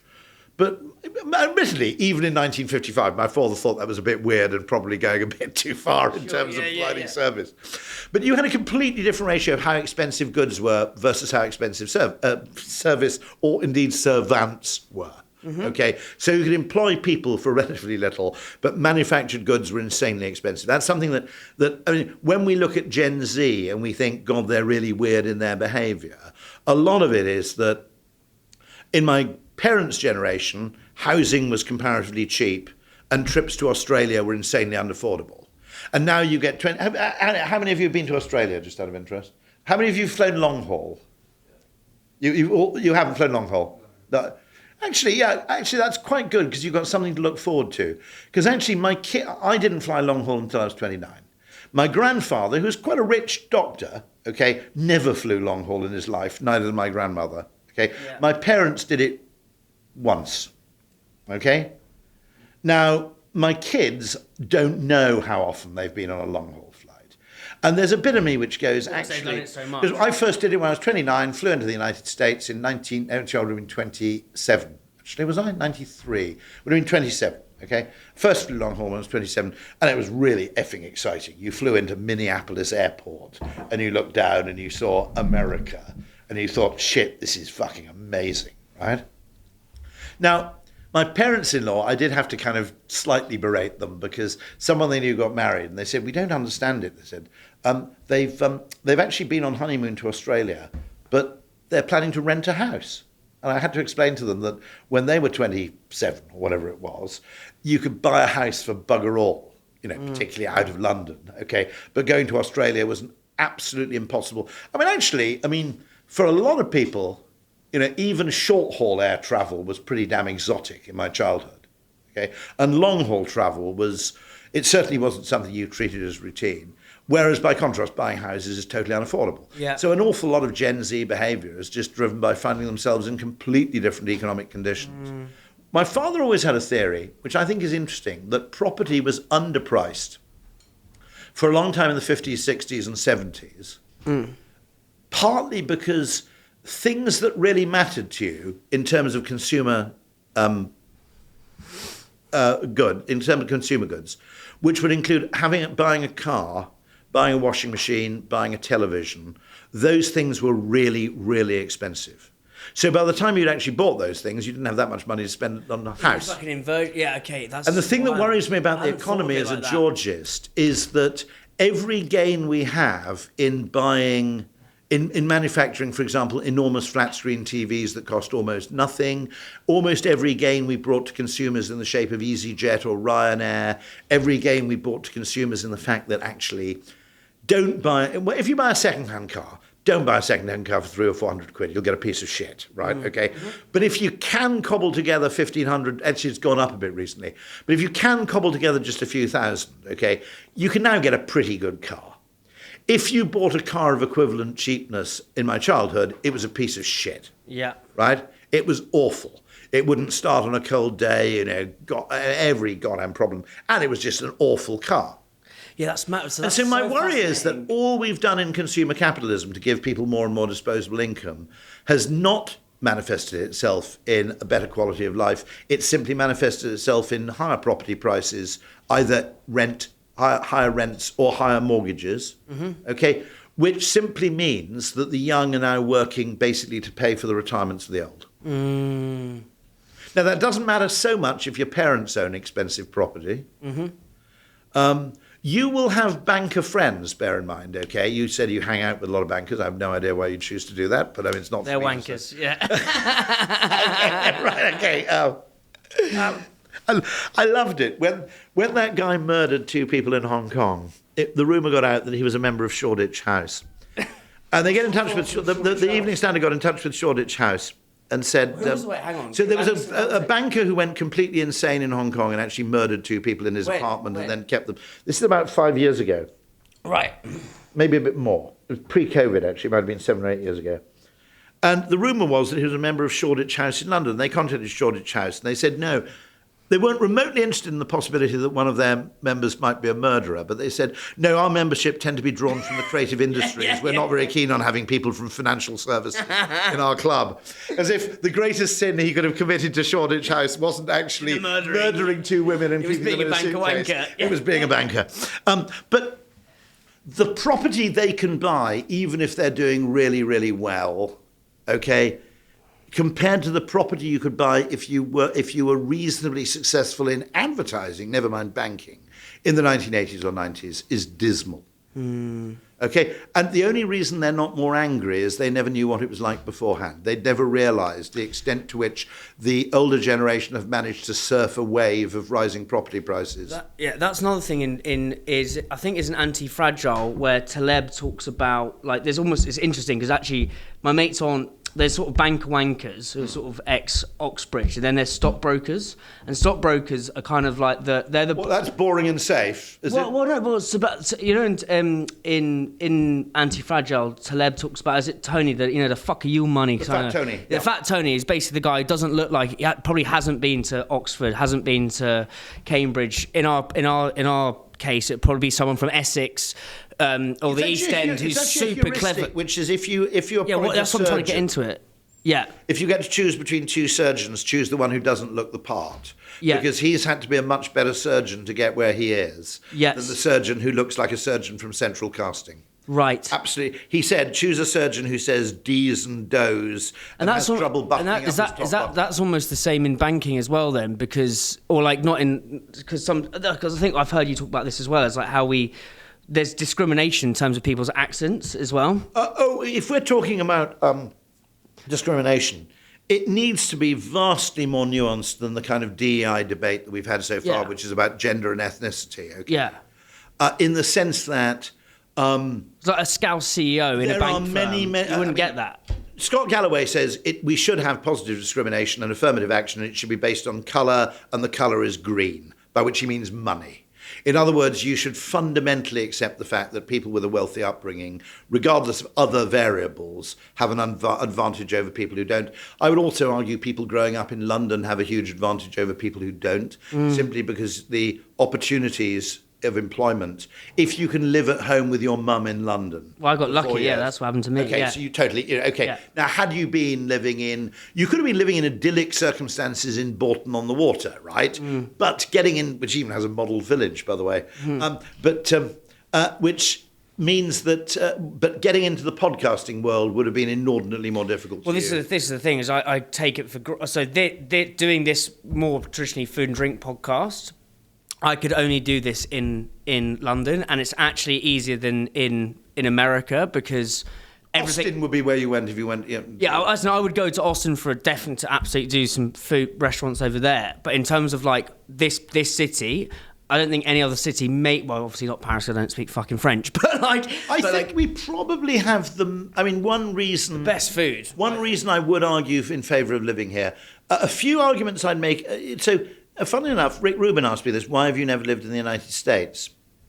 And actually, one of the problems is that in advertising, you'd have to work in New York. And the cities, New York, LA, DC, and San Francisco, are annoyingly, I think, industry towns. One's all about finance, one's all about government, one's all about software, one's all about entertainment. Now, London is at least variegated in that, a friend of mine actually who I'm meeting this afternoon, interestingly said that Silicon Valley dinner parties are unbelievably boring because everybody just talks about tech. Yeah. Okay, a London dinner party, you'd have somebody, you'd have a journalist, you'd have a mix of people who are not talking about tech. Yeah. Okay, they might be talking about education policy or something, or architecture or something different. Okay. Yeah. So that, I think, is a bit of a problem. Whereas I love American cities like Chicago, or indeed, I was in San Antonio for a week. I think it's a magnificent place. Yeah. But I wouldn't want to be in one of those kind of industry towns. The other thing is that the good stuff of the US tends to make it across the Atlantic to the east eventually, whereas you can't say the same of, say, cathedrals or or medieval towns. Okay, yeah. They tend not to make it over to the west. Mm-hmm. So there's a sort of asymmetry there. On the other hand, the entrepreneurialism and inventiveness there is absolutely magnificent. It's their huge accomplishment. Well, it's because they're immigrants and they're naturally curious, and they've got space. Actually, you've got space to experiment. That you don't. Everything I think in London. Okay, so what I'm starting to notice is that the Kent eating scene is becoming every bit as interesting and easier to access than a London eating scene, because you can in London. You live in Kent. If you add the rates to the rent, okay. Yeah. Can you take risks if your restaurant has to make £500,000 in revenue to cover the rents before it even starts to break even and make you money? Well, that's why I think we talked about this in our first pod. Now, by contrast, in Kent, you could go and buy some derelict pub somewhere, and if you're good enough at your food, okay, you're a destination.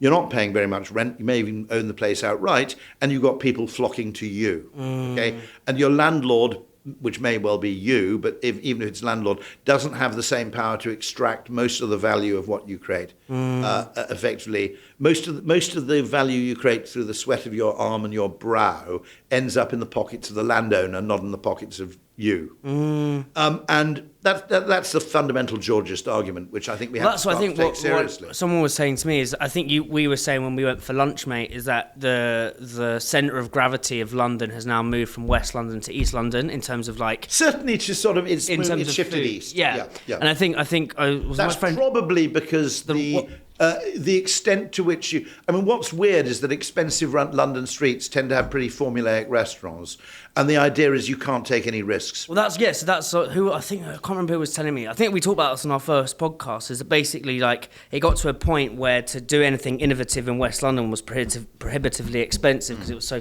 as you say, to cover the rent. So then I would argue we've now run out of East London. That's why we're going to Margate. You're going to find Margate or somewhere. Yeah. But actually also a large part of the innovation, which I think is wonderful. I mean, one thing, having grown up in a small provincial...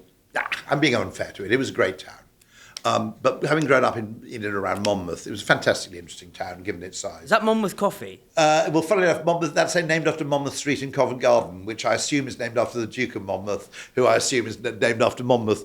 Right, but, got there in the end. But But Monmouth was a very, very interesting place. But of necessity, a town of 10, 20, 30,000, okay, could only see 20,000. 20,000 is a bit of a threshold. But you can only support so much interesting retail and so much interesting restoration. Mm-hmm. One of the really interesting things is internet businesses like Gusto, and you could include HelloFresh, you could include UB Chef, which is a Michelin-starred chef on the Isle of Wight, who sends out... we talked about that before. Ready to heat rather than ready to eat food of a sensational standard. You could also include, I suppose... I'm intrigued by the fact that somebody bought Dispatch, didn't they? Now, who was that? Was it? I'm just trying to remember. Was it Waitrose who bought it? Might have been actually. Bought. Yeah, the company. Yeah. But actually, and also let's be grateful to. No one ever says, "Hey, isn't it great? There's Tesco." But actually, we always had Mr. Rudge in Monmouth, a very good delicatessen. Abergavenny had Vin Sullivan, a fantastic sort of fishmonger. You always had a few pockets of extraordinariness, but the ability to eat really, really interesting food anywhere. And the internet has been an incredible geographic leveller in the sense that London's advantage is business connections, undoubtedly. Whether you need to be there 5 days a week to make those connections is interesting, debatable. Undoubtedly, if you're into nightclubs, dating, theatre, museums, then it has still a supreme advantage over anything else. Well, it used to have a supreme advantage in terms of food.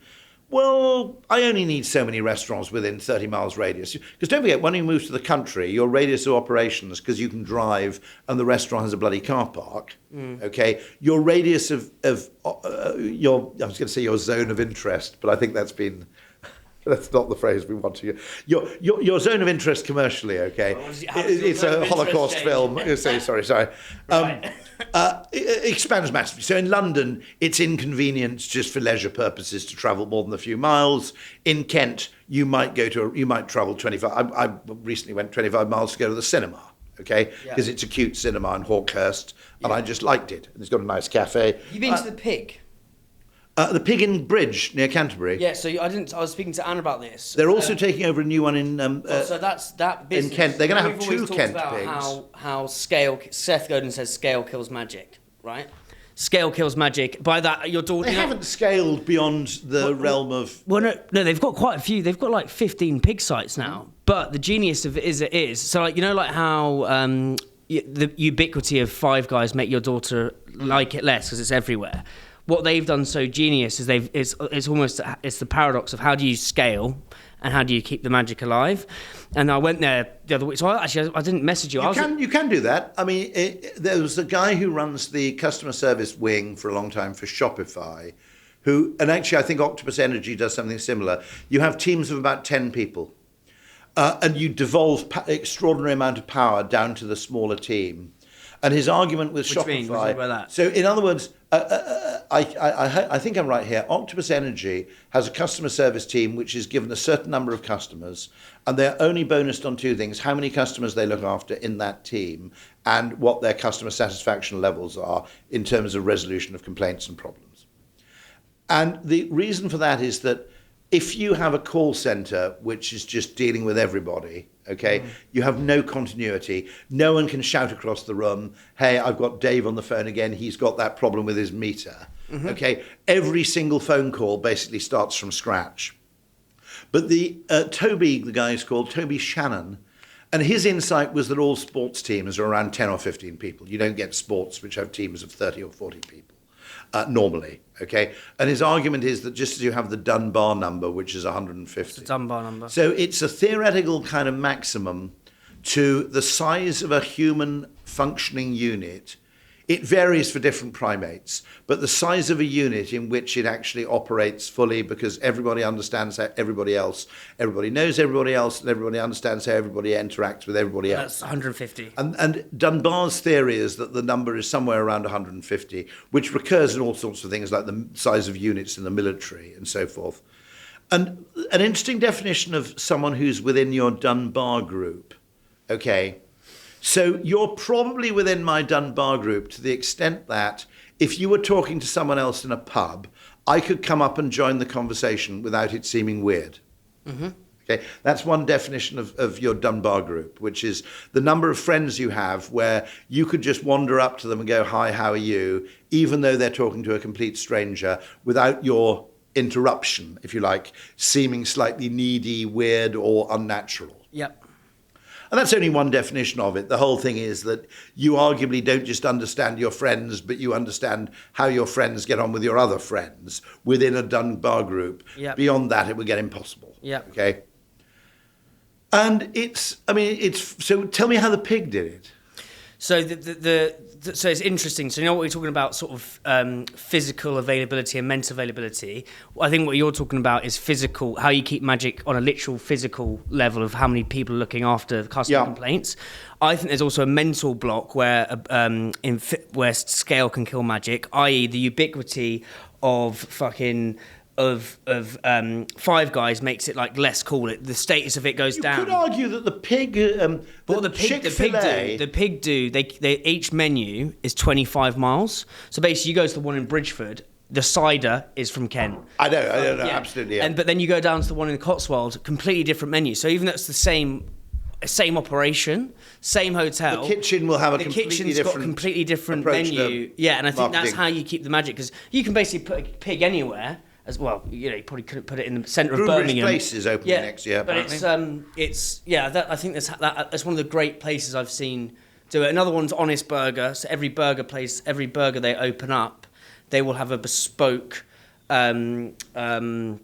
specific to that town burger supplier, a beef supplier. Not beef supplier, but they'll do. They'll do their own individual localized burger. Yeah, localized burger. So that's another way to do it. I just want to go back to.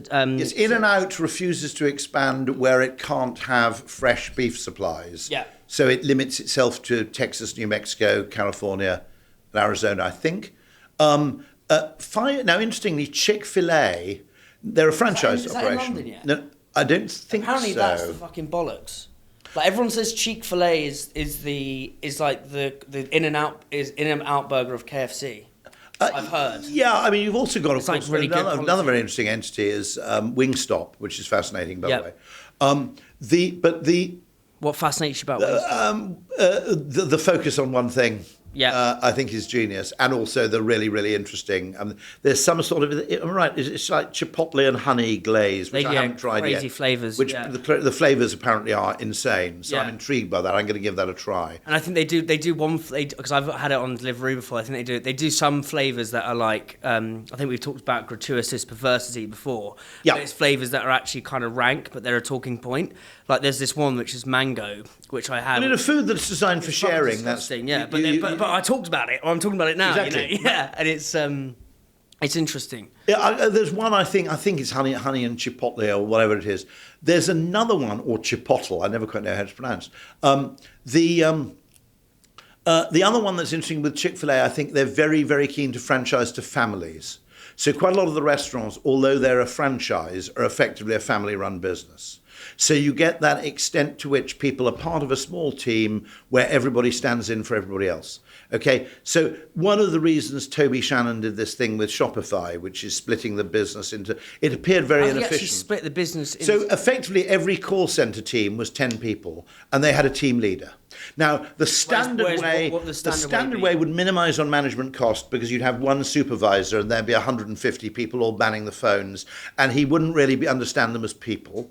Instead, he'd be looking at various metrics for how quickly they're answering a call, because that team is now too big for the relationship to be properly two-way. So you start using proxy metrics to manage your team rather than actually listening in on their calls. And it looked inefficient, and he got quite a lot of grief. But he had the highest satisfaction levels in the company in terms of employees from people who are paid a lot less than, say, the software engineers within Shopify. Very, very high levels of retention and customer retention. But also you get that weird thing where people step into the breach. So what that would be if someone's ill, someone else picks up their work. You know what I mean? Yeah, okay. Yeah. They almost run it like a brigade of chefs. So 10 people, you'd say, "I've got your back." Yeah. Okay. Yeah. And if someone's mother was ill, people would understand the reason and they'd trust them. But someone would feel a massive level of shame for claiming falsely that their mother was ill, because they're actually lying to their cohort and their friends, not just lying to senior management who are a remote load of bastards who don't understand what they really do anyway.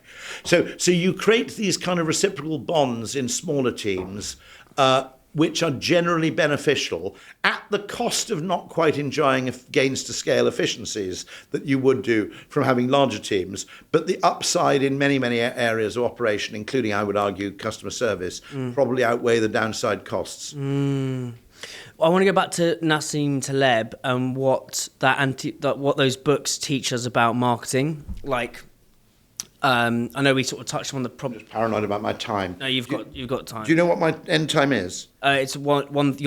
Anna's going to come in at 1:15. And what time is it now? We've got half hour. Oh, fine. Yeah. And then your cab's at 1:30. Okay, that should be okay. That should be okay. Yeah, that's fine. You've got a conference or something. I have no idea what the time is because there's no clock in here. Yeah. Yeah, it's weird how. So because you're a good, like an acquaintance of. Oh no. Well, I like him a lot. Yeah, so because his insight is that fundamentally. What other lessons can we take from him? Oh, there's a very, very big lesson you can take from the work Nassim's done, which is that. It doesn't matter how good a mathematician thinks they are. If they're using the wrong maths, they're dangerous. So you can build an extraordinary edifice of seemingly logical decision-making on the back of a single wrong assumption in mathematics. What would that be in food? What's the equivalent in food? Well, one of the things would be in food. Yeah. Okay. One of the wrong assumptions in food might be around what people claim to like and want over what they actually eat. So if you research people, they will always say, I want a healthy option. In the event, they don't buy the healthy option. And the reason they don't buy the healthy option, by the way, the McDonald's salad is quite a good idea because it means mums can take children there or dads can take children there for a treat if they themselves don't want to eat McDonald's, but the kids can have the happy meal, etc., etc. I'm not saying these things are a total waste of time, and there will be occasions where that happens. But most of the time, when you're sitting in a research group, first of all, you're trying to look responsible, sensible, and good and middle class. So you'll say, healthy option. Well, as people say they have 3 drinks a week. Of course they do. Of course they do. My mum gets also, that when you go to, often, not always, sometimes you're going to McDonald's or KFC for a cheap lunch. You don't want to break into the £6 barrier or whatever it may be, and you want a hot meal. But sometimes you're going for a treat. And a salad isn't a treat.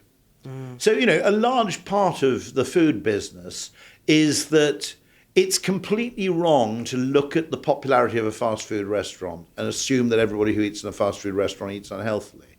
They might be eating quite healthily at home, but every now and then, it's Friday evening, whatever, they just let go.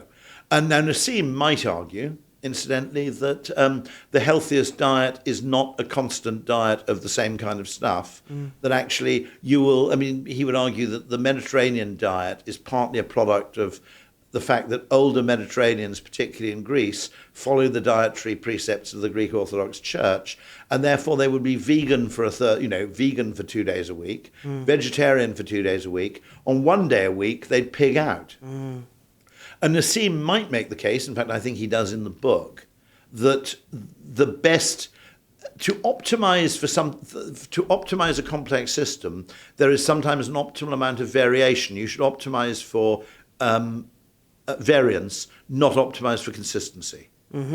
So an example would be in things like artificial lung machines or ventilators.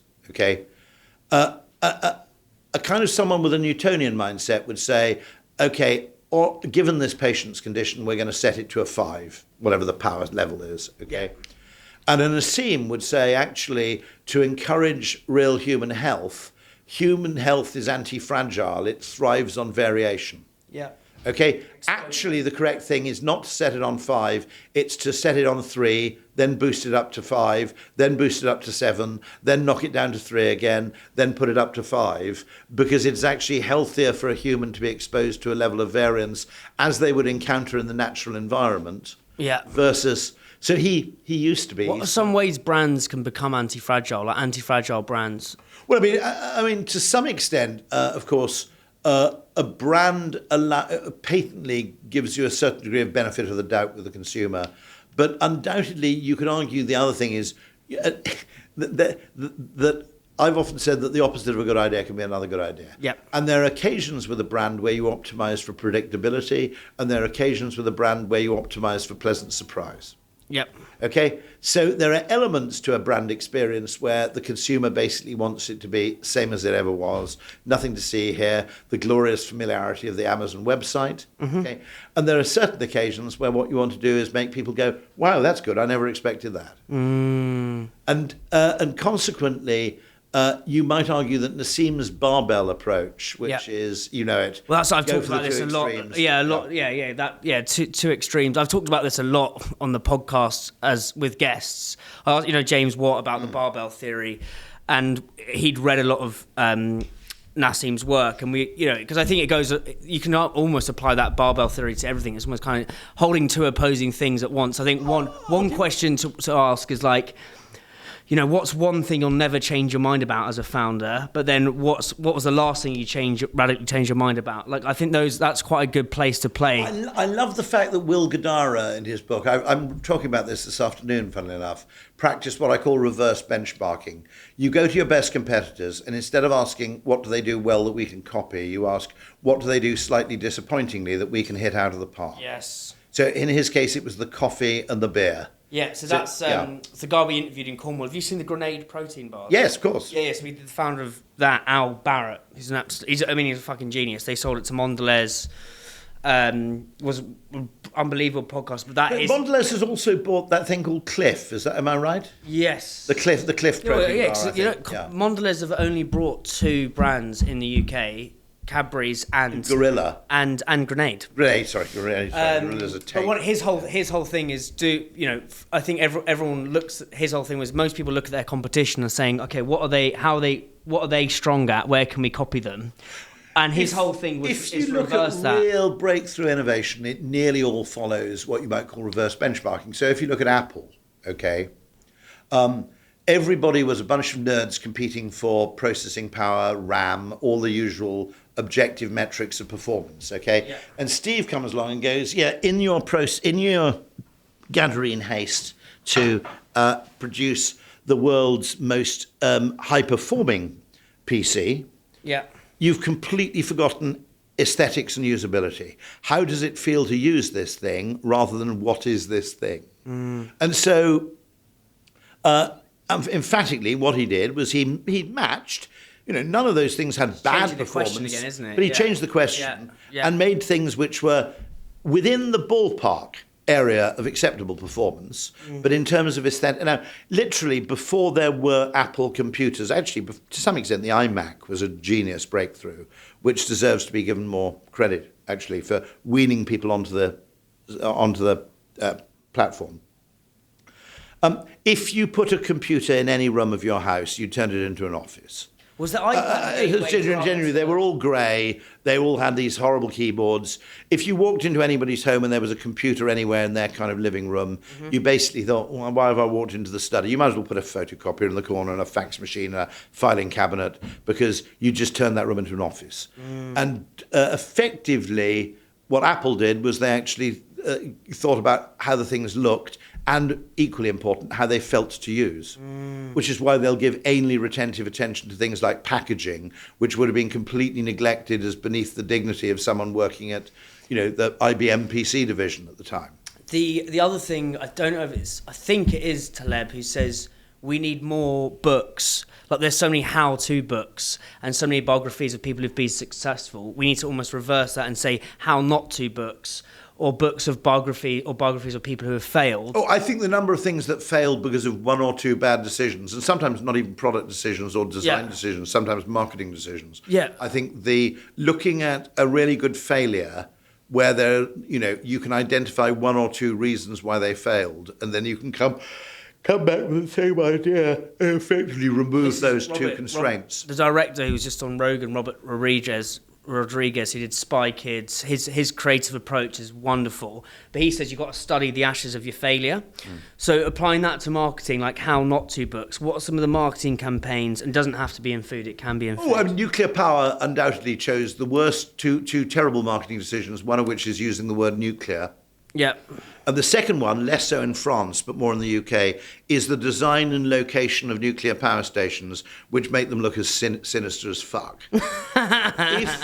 If you had actually put them in fairly mainstream locations and you designed a mock Tudor nuclear power station, okay, our entire reaction to nuclear power would have been entirely different. Whereas at the moment they look like Dr. Evil's headquarters, and they're always in some remote coastal area, usually shrouded in fog. So they look deeply sinister. Other examples would be another great marketing failure is the Shawshank Redemption, which you've seen it, presumably. Yeah. Okay, most people agree it's one of their favourite films. Didn't it bomb at first? It absolutely bombed. And you would have thought that word of mouth might have rescued it. But one, they timed the launch badly, so it coincided with the launch of some other blockbuster. But why the hell do they call it that? Okay? Because now it's one of the world's most popular films. We can all remember the name of The Shawshank Redemption. Okay? Now, Morgan Freeman himself was livid about the title of the film, because he said the original title of the Stephen King short story was Rita Hayworth and The Shawshank Redemption. And Morgan Freeman's observation was, you've got Rita Hayworth, you've got The Shawshank Redemption. Why the hell would you go with Shawshank, not Rita Hayworth? Okay. Rita Hayworth. That was the poster, if you remember in the film. The reason it was called Rita Hayworth, a famous actress, extraordinary. So it went from Rita Hayworth to Raquel Welch to show how long he'd been in the prison, okay?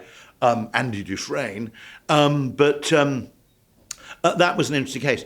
There are really, really interesting cases where the reason for marketing failure may well be just lack of patience, in that significant new ideas. The other thing that's interesting to me is quite often, in order to do a Will Guidara, which is what I call reverse benchmarking, okay, you do what everybody else does, not quite as well, but you invest your resources into doing what they've neglected brilliantly well. Okay, a friend of mine made the point that was how you invented Brazilian Jiu-Jitsu.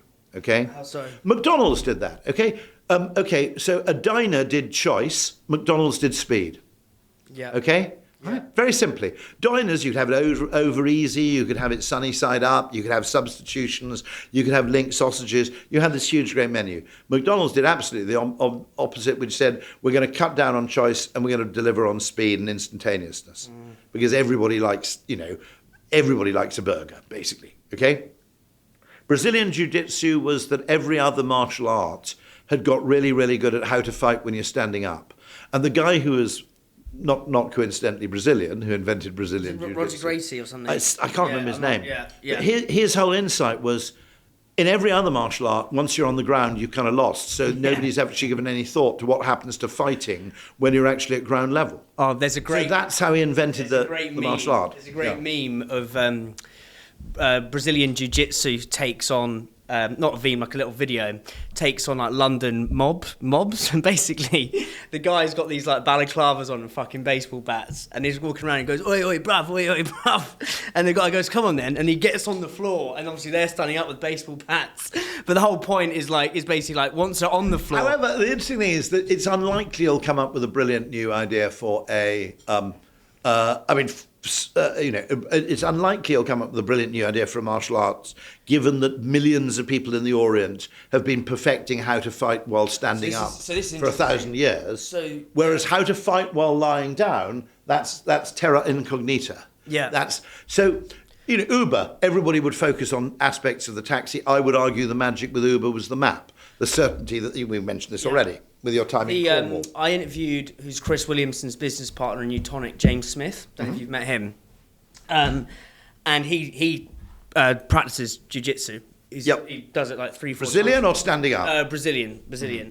And he's a really interesting marketeer as well. His whole thing is like honest marketing, and I want to talk about that as well. I think you've talked about Robert Cialdini's 7th weapon of influence, which is basically negative selling, which is saying it's actually a bit. David Abbott. Brilliantly, what's fascinating is that before anybody had come up with the pratfall effect, there was an advertising guy. Famously, David Abbott said, confession works well in the church and also works well in the sale room, or something to that effect. That a certain admission where there is a downside to this product, but it's more than made up for. Now, an interesting example of a product that was effectively unlike any previous product and markedly worse than the preceding products in one dimension was the original iPhone, which we've forgotten this now to an extent. The original iPhone had dismal battery life. It was really appalling. Now, it happened that people loved its other attributes so much, they were happy to do workarounds. You'd either buy an absurdly bulbous case with a battery in it. You did that. Or you'd take a plug and a cable into work with you. It barely made it through to lunchtime, but you were sitting there on the desk and you'd plug in your iPhone somewhere and charge it up. Okay?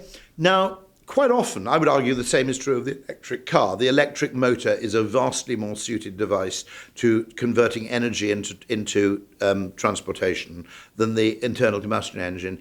It has only one negative, okay, which is that charging's a bit more problematic. It takes a bit longer, and you may need to do it a little more frequently, okay? My argument would be that that is often the case with innovation. And that's, by the way, one of the reasons B2B innovation is slower than consumer innovation is that the iPhone would never have made it as a B2B product because procurement would have set out a specification for the desired mobile phone, which would have included a battery life of 26 hours, say. And the iPhone at that stage would have been completely impossible, okay, to attain that kind of battery life with that kind of screen. So B2B would have awarded the contract to BlackBerry or Motorola or awarded the contract to Nokia.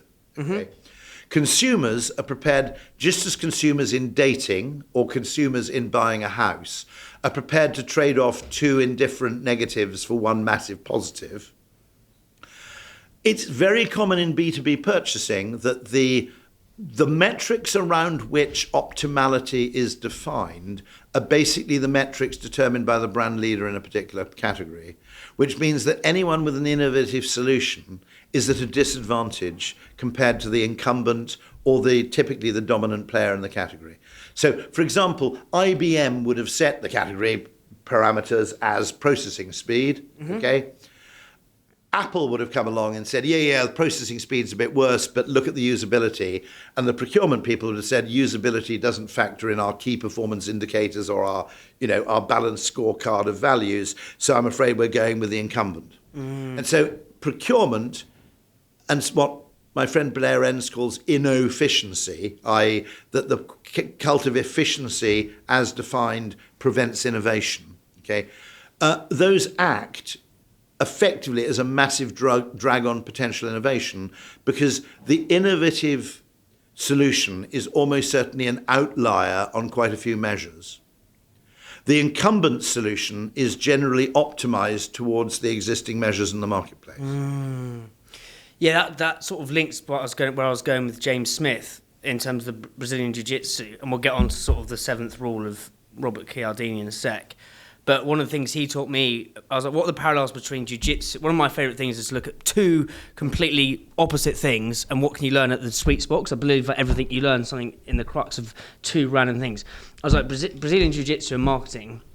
And he was like, he was basically saying his biggest learning that he'd applied from jiu-jitsu to marketing is putting yourself constantly in a disadvantaged position, because that is in almost like a weird position that you don't want to be in, because that is where, one, you'll get better at jiu-jitsu because you're like, instead of, it's almost like... Oh, so you learn how to recover. Learn how to recover, but also learn insights. I suppose maybe an analogous way of doing this is like, say you're skiing down a mountain and you go down the same route, it would be going like that way, kind of thing. Well, you know? failure often contains valuable information, Yeah. including, at the simplest level, the intimation that if we did the opposite of failure, it might succeed. What have been some of your failures, do you think?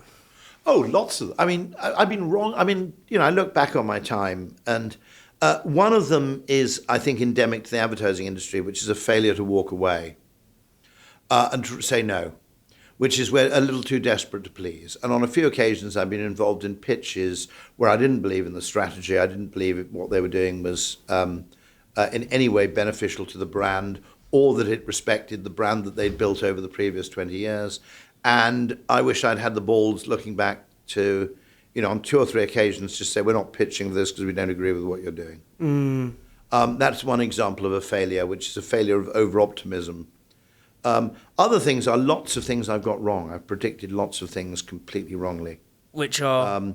I met the guy who originally came up with the phrase podcast, who in the very, very early days of podcasting was introducing the concept to me. What was his name? I can't remember his name. I've got a vague idea he was Israeli, but I'm just trying to remember.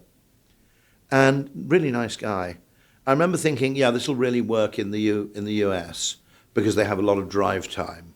But I don't really see it working in the UK. But of course, I failed to anticipate AirPods. I was literally about to say that. Yeah, because okay. the AirPods are what gave you, it became about. Now, what is weird, which all of us would have been wrong about, I think, is that when I go on a long drive, I am vastly more likely to listen to an audiobook or a podcast than to listen to music. Yeah.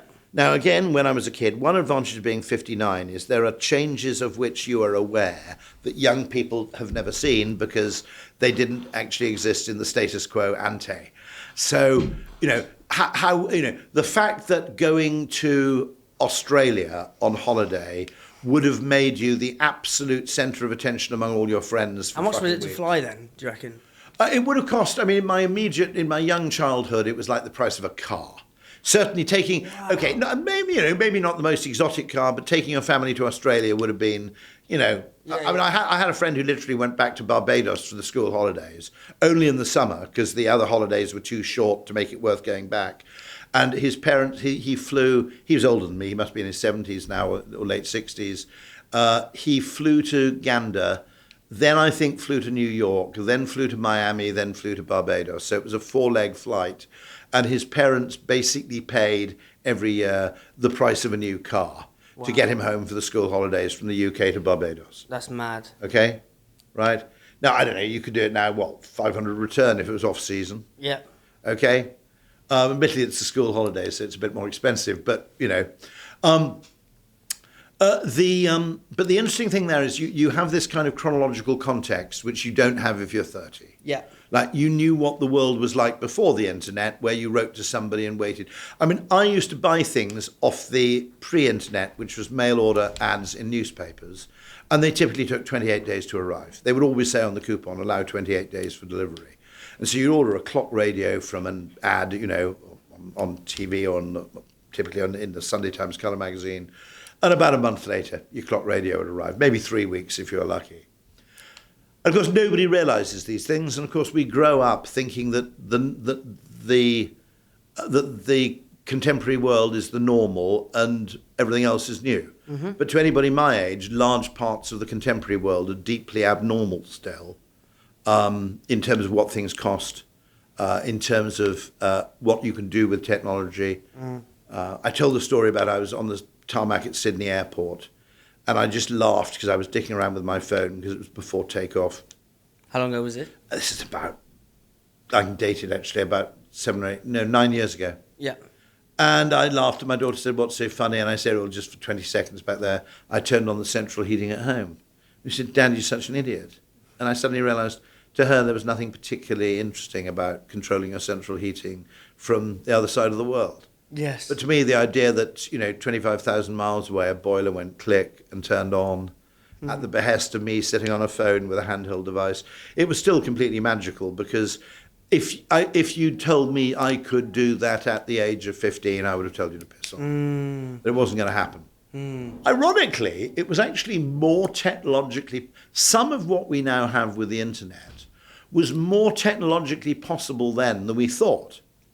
Okay, so you could actually have controlled your boiler, but you would have needed a second phone line, which would have been really expensive, or you would have needed a special device to answer your telephone line. It would be technologically possible, I think, even in the 70s, if you were a really super nerd and you had a bank of 9 phone lines, to actually achieve something like a connected home to a very, trivial extent. And I always wondered why, one of the things that always bothered me is before mobile phones came along, why we didn't have message services. So if you wanted to meet someone in the pub in 1989, okay, you could have a mobile phone then, but none of your friends did because they were pretty expensive and they were the size of a brick. You'd have to say, okay, I'll meet you in the pub at 1 o'clock. And then if they didn't turn up at 1, you were in a complete funk. You had no means of getting hold of them. This is mental, right? So I was talking to... This is normal life in 1989. But what's interesting is someone could have invented, BT could have invented then, tell you what, my message number, if I'm running late, okay, I'll leave a message on my message number and you can call that number from a payphone and you can pick up a message. Or we could have had, I don't know why the public didn't have cheap pagers, alphanumeric pagers. Why nobody tried to consumerize that. Maybe there wasn't enough maybe there wasn't enough kind of spectrum in the airwaves to carry that number of pages. But partly I think the reason was because nobody had them, nobody realized they wanted them. Okay. So if let's say the world's mobile phone network crashed, okay, you would go insane to buy a pager, right? Because you now have an expectation of ready connectivity, which you didn't have in 1989. And so because you didn't have an expectation of it, everybody found a load of useless workarounds. Like, I suppose you could eventually phone the pub and they go, is Dave in? Right. Now, I don't think, has that ever happened? I mean, it happened to me, actually, in a pub where I was out of mobile range, where my PA actually called the pub to remind me to leave to my next meeting. That was the first time I'd been summoned to the telephone by a barman since 1987. This is what I can't... By the way, the old joke was to ring up and ask, could you put me... I need to get in touch with Mike Hunt. And then the barmaid would shout out, has anybody seen Mike... And everybody would burst out laughing, and we found that hysterically funny because it was 1987, okay? Now, that is a joke you can't really play on a mobile phone network. I mean, it's worth noting, okay, that we go to Gen Z. I always take the piss out of Gen Z because they seem... You people, you're obsessed with photographing your own genitals, aren't you? And then it occurred to me that had we wanted to photograph our own genitals, okay, in 1987, this is what you would have had to do. Okay. I thought you were going to get your genitals out. Okay, no, I was not going to get my genitals. Okay, no, right. I don't want to see your OnlyFans today, mate. You would have to get a camera pointed at your genitals with no idea whether they were in focus or whether it was any kind of decent photograph, okay? Then you'd have to wait until your 36 roll of Kodak, what was it called? Ektachrome or whatever it's called. Kodachrome. Yeah. Until you'd used all 36 non-genital photographs, okay, right? You then have to wait until you've taken 5 photographs of your next birthday party and your mum. And then you'd have to go down to Snappy Snaps to get them developed. But you couldn't go to Snappy Snaps in Monmouth because the person who worked behind the counter almost certainly was like the sister of someone who went to school with you. And they'd probably get to see the photograph of your genitals and you'd be exposed to widespread ribaldry. So you then have to go to Snappy Snaps in Cwmbran, okay, get the photograph developed under a false name, come home, retrieve the photograph of your own genitals, okay? Yeah. Then you would have to ring up your girlfriend from a phone box and say, I was thinking of sending you a photograph of my own genitals, okay? Then you'd have to get an envelope. If your girlfriend was so willing, you'd have to go and get an envelope and a stamp, okay? And you'd have to then put it in the envelope, write to your girlfriend at her home address and say, herewith a photograph of my genitals. And you then put it in the post, hoping that her mum didn't open the letter, okay? So when boomers Talking about say, sexting in the you olden young days." people are weird sending photographs of your genitals to each other, it's worth noting that at the age at which it were possible we might conceive of such an idea, it wasn't really practically possible. So that's my point, which is there are a lot of behaviours among the young, which old people go, God, young people, they're doing these weird things. Well, you couldn't get fucking avocados. And we loved them, okay? It was called an avocado pear in 1980. Yeah. I can remember the date exactly because I first had an avocado pear, speech day, Punch House, Monmouth, upstairs restaurant, probably 79, 80, okay? And it was called an avocado pear, and it was a starter on its own with a spoon and a bit of vinaigrette. And that constituted a starter because you didn't buy them in the shops. They were kind of an exotic thing. Yeah. And restaurants would occasionally have orange juice as a starter. And you got a small glass of orange juice and you drank it, and that constituted a starter. One thing, I mean, the food world was unbelievably bad then in some senses. But the reason young people eat avocados is because avocados are available everywhere. They're cheap and abundant and actually quite easy to farm, apparently. Okay, just turn a tap on in the morning and then go to the pub. Now, I may be doing a massive injustice to the world's avocado farmers here. It may be a deeply demanding science which requires long, laborious work. But an awful lot of the behaviour of Gen Z which baffles the old is partly because young people are fundamentally different to old people, not because they're a different generation or that their genetics is somehow weirdly different, simply because they're young rather than old, okay? And secondly, because they find themselves in a completely different context. And a large part of human behaviour is driven by context. It's not driven by, in other words, we have innate urges like status signalling, but the channels by which we will use to status. Now, when I went to Cambridge in 1989, so it's a fucking rich. I mean, I know it's all meritocratic and we're all really clever and everything else. But the thing that really characterised a lot of the people is that most of the people were middle class. The number of people who are working class, they were fascinating, but they were rare. Okay, they were the most interesting people in many ways. The number of people who'd actually flown anywhere long haul, okay, at the age of 19, 20, was, I'm just thinking, it was about, so they were overseas students who'd obviously flown long haul to get there. They were Americans and so forth. But the number of people in my cohort who'd actually flown long haul already was way below 50%. And it occurs to me that travel has become a status signal among young people, and that you would find yourself at a massive social disadvantage if you're. In fact, one of the things of the In-Betweeners actually basically parodies that. Yeah. Which is, the guy who's met a shaman and done all this bullshit stuff all over the world. To be honest, you'd learn as much. A lot of these middle class people in southern England would learn more going to fucking Blackpool for a week than they would going to bloody Nepal. Yeah. To be absolutely honest. Yeah. And in fact, it'd be much healthier for them to go to Blackpool. I asked a question. Ask this question, any audience of 200 people, okay? How many of you in the audience have been to Machu Picchu? And then you ask the next question, how many of you have been to Lincoln Cathedral? So it's so interesting. Now, Lincoln Cathedral is a fucking day trip from London on the train. It's a lot more impressive architecturally than a load of fucking stones, 15,000 feet up in the bloody, Andes. And I'm sorry, that suggests that difficulty of access has become a status signal in travel, much more than the intrinsic value of the actual place itself. Well, the other. How many minutes now? Immediately.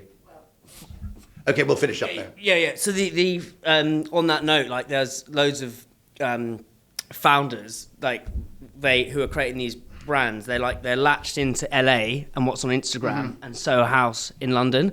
So they're creating these products for Sainsbury's or Waitrose or whatever, but they're actually only ever going to sell in the Sainsbury's and Waitrose and Tesco's in London. So one of the things I say is if you're going to have your NPD meeting, your new product development meeting, go and sit in a Sainsbury's car park in Hull and you'll see how it works. All fairness to your general Brit, okay? I'll give a lot of credit. Just as Americans are very good consumers because they'll try new things. Yeah. Americans fundamentally believe that life is capable of continual improvement, and consequently, when you offer them a new way of doing something, they'll give it a try. They're an adventurous consumer group.